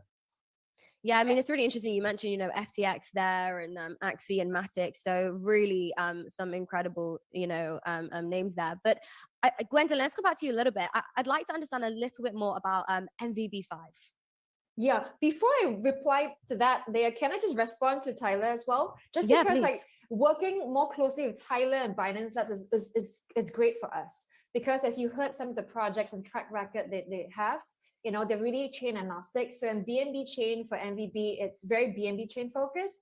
Having a bit of that insight into the multi-chain world is always good, because at BNB Chain, we always say that we're all for a multi-chain world. So I just want to respond there because it's an amazing partnership that we're very excited to continue. Yeah. So what is MVB5? Okay. So I think MVB5, okay, we've mentioned a few seasons in MVB already, right? And MVB has been evolving throughout, again, the last year and a half. For MVB5 is titled Uncharted Territory. And for us, we are looking to find more projects who are building new things in new spaces that we haven't thought of, precisely why Uncharted Territory. So from a logistics and timing perspective, I think quite a few builders of you out there may be interested to find out about when it starts and all. So kicking off applications end of May, actually today, and to the whole of towards the end of June, we'll hold applications open. So please apply. And we will have an 8-week incubation program for you, where you will go through a whole series of, again, masterclasses, fireside chats, not just with people from the BNB Chain side, bringing to you, BNB Chain specific stuff, but we also want, again, to invite you to kind of have more closed door, private conversations with people from the community. So yeah, so the high level applications start now, today, and we'll go on for the next few weeks, and then we'll selection process, and then some of you will come aboard. Nice, application starting now. I think it's just such great timing because everybody's sort of feeling a little bit down given, prices right now in the market. So it's great to see that things are starting to heat up in this area. I think definitely will spark some inspiration, some much needed inspiration right now. But stepping back from MVB and other amazing initiatives that BNB Chain is offering right now, what kind of innovations are you expecting to come into the BNB Chain ecosystem, Gwen? Innovations are super exciting. I would love to hear Tyler's point of view as well, right? Because he also sees from a multi-chain perspective. So from BNB Chain side, we've been looking at it from a few ways. When we look at growing crypto to the first 1 billion users, and of course, on our side, we want to, hopefully the first 1 billion users will be on BNB Chain. But really looking at it like what's needed for technology to get to that level, to be able to support at mass scale this 1 billion users. So already in MVB 4, the latest season, we've been seeing more infrastructure and tooling projects, right? A few more DAO projects are also coming along, which is super exciting. So we don't think this trend will stop. We are looking at these trends to continue for MVB 5. We've seen actually a little bit of a kind of morphing of interest, from not just gaming play to earn, GameFi, but more gamified social experiences. So you're really seeing kind of from a trends perspective, the industry at large, the builders at large, really evolving how they're thinking about product and how they're thinking about tokenomics and engaging users. So that's really, really exciting. Yeah, and Tyler, do you want to weigh in a little bit here? Yeah, sure, definitely. So just resonate with what Gwen just said. I think completely agree. I think we should be expecting more sort of multi-chain, cross-chain infrastructure and also middle layer tools that can sort of help scale mass adoption and also sort of blockchain function overall. I think we're very excited to see sort of more use cases around different sectors such as, social fi, sort of GameFi that Gwen just mentioned, and also, more innovations around NFT and metaverse and DeFi. So definitely some very exciting trends we're seeing here. Especially, I think during the current market, I think we should be more patient and we'll definitely see more innovations coming out. Tyler, I want to get a little bit more detail on the investment trends in crypto, because I know there are some big numbers and some big stats that you can share with us. Yeah, for sure. So I think in the first quarter of this year, 2022, crypto startups, they raised, I think, more capital than ever before. I think the record was somewhere around like $9.2 billion of venture capital that's been funded so far. So some of the protocols constitute sort of the infrastructure of the future, or whereas we call sort of the new stage of internet Web3. So I definitely think that huge number, that 9.2 billion, indicates that there's real interest, very strong interest emerging in the space from investors, both from Web2 and Web3. So I think Binance and BNB Chain and Binance teams were here to sort of, welcome sort of all innovations, projects, investors across sort of Web2 and Web3. And we're going to be sort of providing the infrastructure and also all the sort of framework to help the project to succeed in the future. Yeah, I mean, you just have to look at that number, $9.2 billion, which is truly crazy. So I think it's obvious that we're, times are very exciting. We're definitely at the forefront of innovation here. So, it's great to see labs and MVB helping new startups get involved in this. So this again really does showcase BNB Chain's emphasis on community, bringing more developers into Web3, and its efforts to onboard new users. So I want to thank Gwen and Tyler so much for joining us today, and of course to our audience. We do have a short break coming up where we'll be going to see all of our communities together in person. So that's all from me, and we'll see you around the Cryptoverse.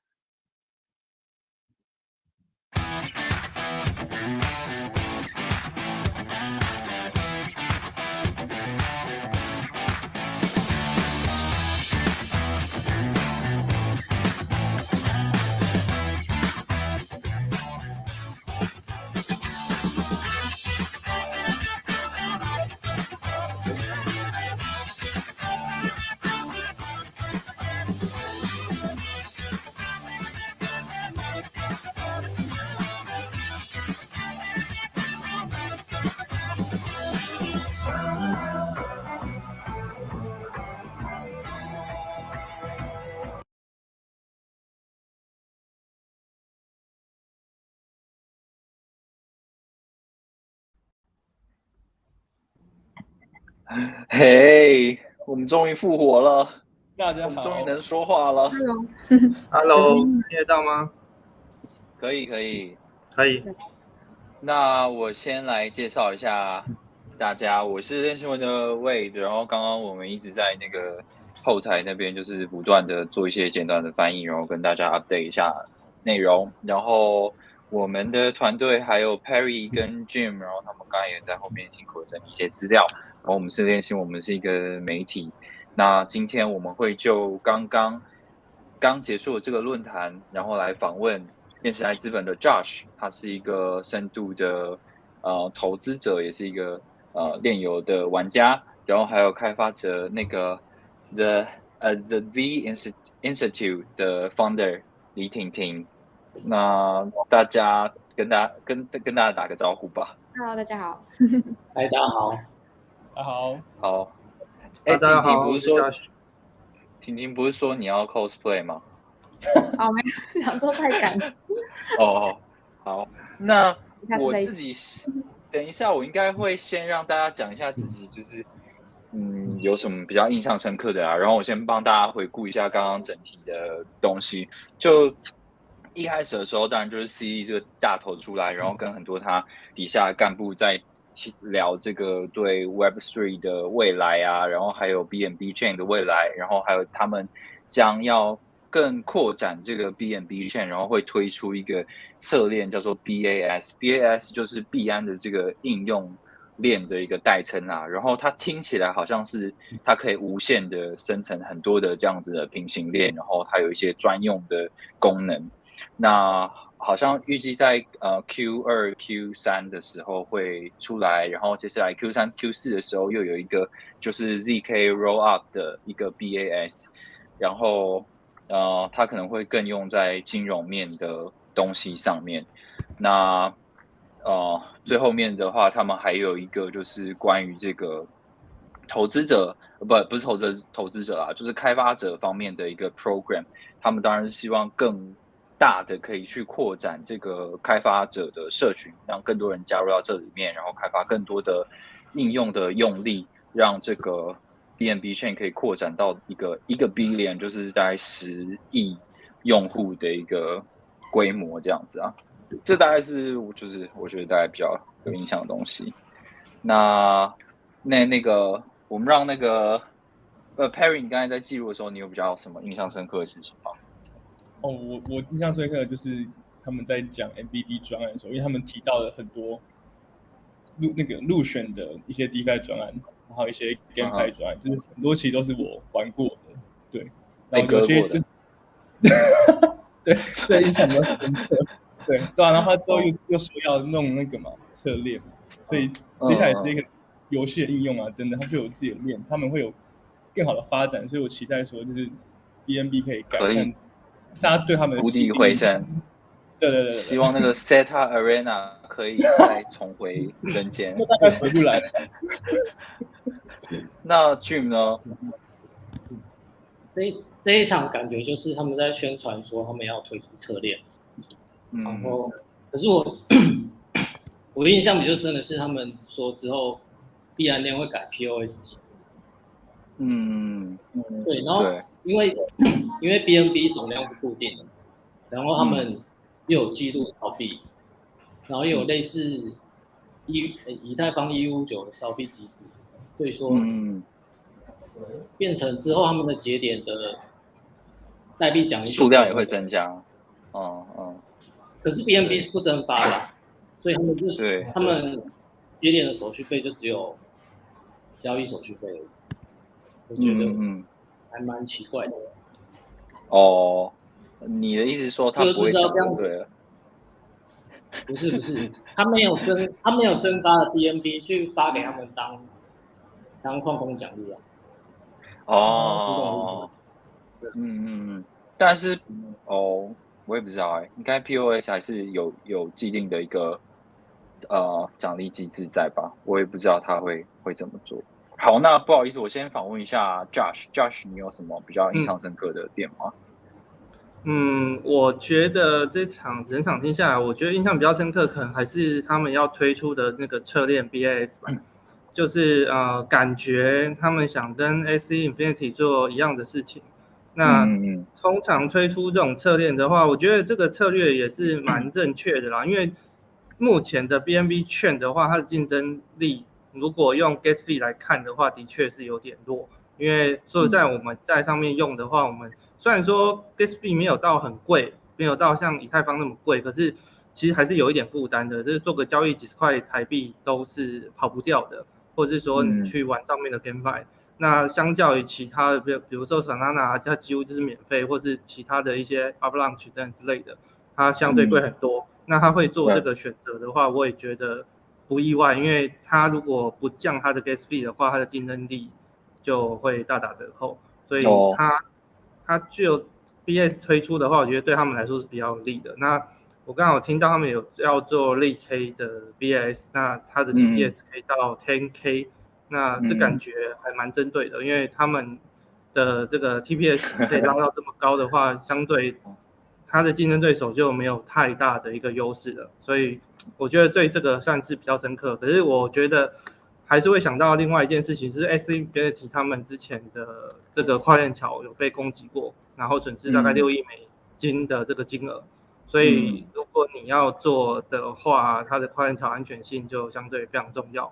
那他们是说他们用多重的这个机制去保护它的桥的原生资产的安全，在 WAP 的时候，你的原生资产是锁在桥上的，所以桥的安全性的话是最重要的。那就我侧面了解的话，我觉得还算蛮安全的啦，因为基本上它就是把币安交易所基本上把自己当桥了啦。那如果是这种的做法的话，相对是安全很多的啦。对，这种印象比较深刻。对啊，我觉得就是币安做这个策略当然是，比如说现在以太坊要做的就是 merge， 然后再加 L2， 那可能共识是最大。那目前的话 ，BNB 也是老二嘛，虽然说整个资金的量体还是差了蛮多，但是不可讳言的是说，因为中心化交易所的关系，所以它有非常大的用户量在里面，所以它还是很有竞争潜力的。然后他们刚才也说，就是想要扩展到更多的用户上面嘛。那可能以太坊没有跑那么快，但是如果 BNB Chain 它可以跑得更快，然后把资费压得更低，然后透过它既有的管道去推展到更大的群体，或许它可以让这一个链变得更大，然后用户更多，然后更多资金进来也不一定。那如果它现在把这个资费压得更低的话，就是相对来说这个 burn 掉的币也会就是变得更少嘛。那就是你要如果很多人期待说 BNB 会不会因此而因为有 burn 所以一直往上涨，但目前看起来就现况来说的话，好像也没有因为加入这个 burn 机制然后一直往上去。那之后的话你要薄利多销，你要超多人在一直用的话，可能会让这个机制发挥可能更有通缩的作用吧，我也不知道。那婷婷呢？婷婷刚刚有觉得听到什么比较有趣的事情吗？主要就是 BAS 应该会解决蛮多，因为我之前有常听客户就他们想要自己开发自己的区块链，那我觉得它就可以解决大部分的这种的需求。你刚才看了一下你的右上角是有什么灵异现象出现吗？有人刚进门。好。对啊，然后目前以太坊的平行链其实，就是以一般开发者来说，使用量也没有到太大，所以我觉得 BNB 现在是蛮有机会。那如果它可以做的手续费比以太坊低，然后又稳定，然后又有很多大型项目在上面的话，应该是蛮不错的。像是手续费比较低的另外一个竞争者就是 Solana 嘛，但是 Solana 最近因为宕机事件发生的太频繁，所以我常常自己在测试的时候也会受影响，所以我觉得对现在手续费低，然后交易速度处理快的区块链的选择来说 ，BNB 现在做这件事情是一个很有机会的事。那如果就刚刚就是 Josh 在想的就是这个桥的安全性的问题的话，你觉得他们有没有可能也有这样的一个风险的可能性？目前看起来是没有很大条的事情发生过啊，但是就是以它这样的架构，应该还是有机会会有一些风险的吧？桥的话，就是看那个运行桥的，就是单位跟他们的机制是什么。像是有很多桥其实他们是中心化的，那他们只要那个 server 关掉，那个桥就会有风险。那如果是去中心化的桥的话，就可能就是看时间证明。对啊，就是我其实现在也不知道，因为其实我们也是刚拿到资料，然后也不太，他是写他的 bridge 是 C bridge， 可是我不知道。然后 anyway 就是可能后续有更多的内容会出来。桥很难做成去中心化，就是要有吸引人来共同维运这个桥。我看到去中心化的桥有，但是它用户很少。好。那我们聊一下，想要问一下 Josh， 因为 Josh 自己在 BNB Chain 上面也有玩过很多的这种 GameFi、DeFi 的东西嘛。那我们自己也知道，就是有好一阵子 BNB Chain 上面流行的东西，就是土狗炼油这样子，然后它可能起来的很快，然后消失的也很快。那你觉得，如果它推出这种，就是BAS 啊，然后还有就是把它怎么讲区分化，就是 BAS 就是让很多的游戏它可以专有化，然后他们有自己固有的代币，然后可以当做 gas fee 啊，然后他们可以更专精的去为这个游戏专门推出一个侧链给游戏专用，然后提高它的效率。然后 DeFi 的话，可能就是归到刚才讲的 ZK roll up 的这个 BAS 这样的架构去走。你觉得？就是以链游来说的话，在这样的架构上可以得到什么改进吗？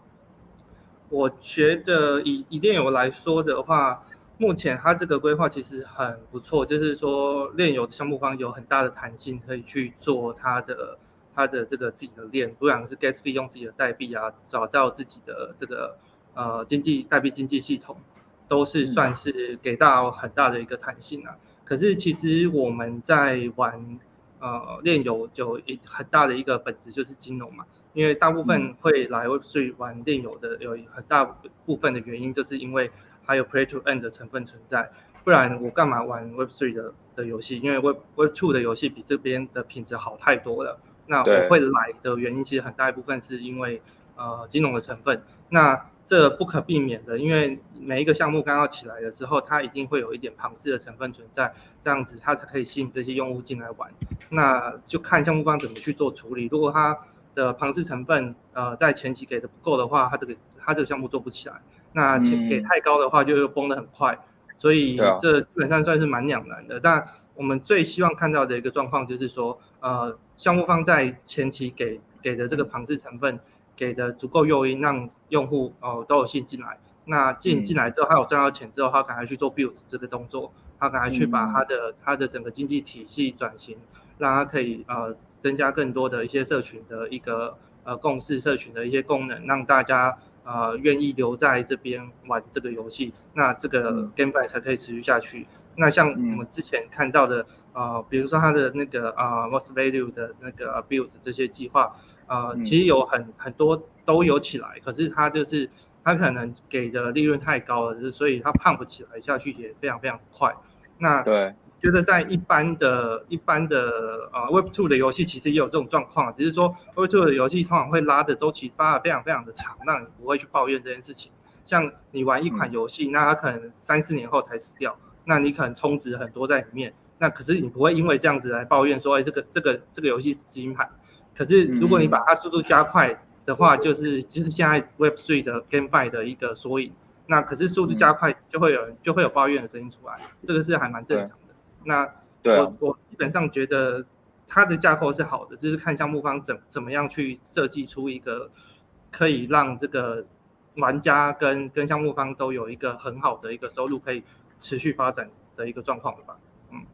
我也很认同 Josh 的说法，就是现在看起来 Web3 的游戏基本上都还是获利导向嘛，不管你有多少的游戏性，到最后好像多数的玩家在乎的也是获利的这件事情。那你既然是所有的动机都是获利的话，你就必须要一直支出。那之前 Josh 有聊过，就是如果你已经成功吸引到一票用户了，但是你没有成功的有一个商业模式出现，让你整个游戏可以稳定的获利，让它可以永续进行下去的话，你就会越来越落入那个庞氏的模式嘛。如果你没有一直的用户增长，有新的钱进来的话，你就很容易又会崩坏了这样。那我觉得可能之前因为效能的关系，所以有很多的链游就是他也没有办法发挥更多的事情，所以他就是一样是在做这样的资金游戏。那我不知道，或许在 BAS 的架构之下，可能可以提供这些开发团队有更多的自由度，然后把真的好玩的事情带进来，让就是不管是代币或者是 NFT，可以跟游戏性做一个平衡，更永续的生存下去吧。但是我觉得币安就是 BNB Chain 能做的事情，就是提高一个把基础建设提高到一个可能跟 Web2 的游戏没有太多的落差，效能表现没有太多落差的状态下，那你再加入就是 Web3 的这些加密货币 NFT 的这些概念的时候，你可以玩出什么样的东西，让更多的人可以永续的在这个环境里面下去吧。你不会有一个代币崩坏啊，然后就去了这样子。好，那婷婷，我必须要 cue 你啊，就是其实我也不太知道这个，你对于他说的这个ZK 的 BAS 有什么想法吗？它看起来好像就是因为毕竟它就是一个 EVM 的架构嘛，所以它看起来其实就是 copy 了一个以太坊的 Layer 2的事情，就是以太坊 Layer 2现在 ZK roll up 的还没有很普及的状况下，然后他就先预告，就是我也会搞这样的东西，然后让大家进来用这样的内容。你觉得你会怎么看这件事情？我觉得这其实它跟就是 fork 以太坊之前做的事情是类似，因为他们以太坊用的 ZK 的 roll up 的东西其实也都是有开源出来，那应该他们也不太会就是从头去开发这个东西，应该就是会跟之前 fork 以太坊一样，就是直接用以太坊的版本，或是稍微去修改一下。对，所以我觉得BNB Chain 过去的角色有点像是以太坊的专案，然后他们可能想要一个新的市场，或者是他们想要先测试一下，或者是什么时候他们就会先放到 BNB 上，或者是他们就会做一些以太坊类似的访谈。那我觉得就当一个测试，那这样我觉得ZK-BAS 也很有可能发生这件事情，就想要用 ZK rollup 的人就会先到可能 BAS 上面去测试。对，我自己的感想也是这样。我记得那时候BSC 开始要红起来的时候，那时候有那个什么 Pancake Swap 啊，就是那时候跟Josh请教很多东西嘛。我们之前还有玩那个什么 Burger 啊，然后就是对，反正就是 BSC 其实就是之前刚起来的时候，也有很多人在问 CD 说，你是不是想要取代以太坊啊？你是不是要跟以太坊竞争啊？但是 CD 也说，就没有啊，我觉得我们就是一个过渡时期的产物，然后，但是他后来也有改变他的说法嘛，现在看起来也是想要稳定的发展成一个就是独立的一个公链，这样他也希望扩展到所有人，只是他目标可能不太一样，他是在想要扩及到就是所有的群众这样子。那从流动性挖矿开始一直到现在，我觉得它也是一直在与时俱进啊。就是以太坊有它的目标，然后其他的很多平行链架构的公链，他们有它的目标。那就是 BNB Chain 也是往这样的路上走啊。对，好，那大家还有什么想要就是发问或者是表达意见的吗？我觉得刚刚这个话题，我觉得还蛮好的。我觉得就是它虽然说是有点像是以太坊的附属品，可是我觉得这也另外代表一件事情，就是说所有的新创可能会先在 BNB 券上面做发生，然后才会就 transfer 到以太坊上面来，所以代表说上面可能会有像BNB 刚起来的那个时候，其实有很多很新的东西都是在 BNB 券上面才看得到的。那会让这个券上面的一些协议会更有趣一些。那像目前的话就稍微无趣了一点，因为目前大概 DeFi 可能就是大家玩不出什么新花样，所以大家就往 GameFi 这个方向靠拢。那如果立刻要 roll up 这个东西在BNB 券上面发生的话，那也有机会看到一些比较新的 DeFi 在BNB 上面，那可能会更有趣一些。对啊。我觉得就是我自己好像也很长一段时间没有在用什么 DeFi， 就是Uniswap 最近也很少用，然后借贷也很少用，就可能我太不圈内了吧，就太小咖了，所以就很少，最近就是很少用这些东西，然后流动性挖矿看起来也是遇到瓶颈了嘛，你不可能一直用这样的奖励值激励大家，然后市场不好的时候，这些东西可能都变得不吸引人，然后资费又高的时候，都是大户在做一些 MEV 的套利的时候，就是好像在以太坊上面一般的小户，其实你很难做什么事情。那大家就是投入 NFT 市场去那边赌啊，看我这个东西会不会赢，然后要不就归零，要不就暴富的一个状态这样。那就会期待一件事情吧，就是我觉得现在虽然我们都在使用很多这个链上的应用，但是其实对于一般的群众来讲，就是如果你只是要买卖 NFT 就好了，可是你光是就是基础设施的部分，比如说我的钱包，然后我要入金，我要怎么样支付，我要怎么样传输，其实你用 MetaMask 的这个 App 还是蛮麻烦的，就是对于一般的初学者来讲，可能很难使用。那对于币安交易所来说，他们有很丰富的那个支付管道啊、出入金啊，然后他们也有那个使用者体验很好的 App。那我最近也有看到他们试图把一些就是 BNB 上面的那个 DeFi 的应用，把它嵌入到这个手机的 App 里面。所以如果他们之后有更多的这样的应用，然后再配合它原本的中心化的服务的话，我想应该有机会就是有更大的一个扩展性吧，就吸引更多的一般用户进来使用链上的东西，然后它可能完全就是无缝体验这样。我觉得他最近很常在做一件事情，就是他们那个叫做小程序嘛，就是在他 App 里面可以看得到，他越来越多的一些DeFi 的东西都被inside 到整合进去，对，所以我觉得这样子的话，就是让他的客户可以直接做使用，也是蛮方便的。那这就变成是就是什么加密货币界的那个支付宝，还有微信，就点进去全部都是小程序对，让你搞得你眼花缭乱，我好害怕。可是现在也只有2个程序啊，不是只有 Binance 跟 Pancake。对啊，比较常用的啦，就对我来说比较常用的就是 Venus 跟 Pancake 这样，所以就是也期待未来的 BNB Chain 上面有更多不一样的应用出现吧。对吧？好，那我觉得好像差不多了，就是我觉得发表会就是这样子嘛。当然，其实这个发表会很长，但是他们讲了很多其实是比较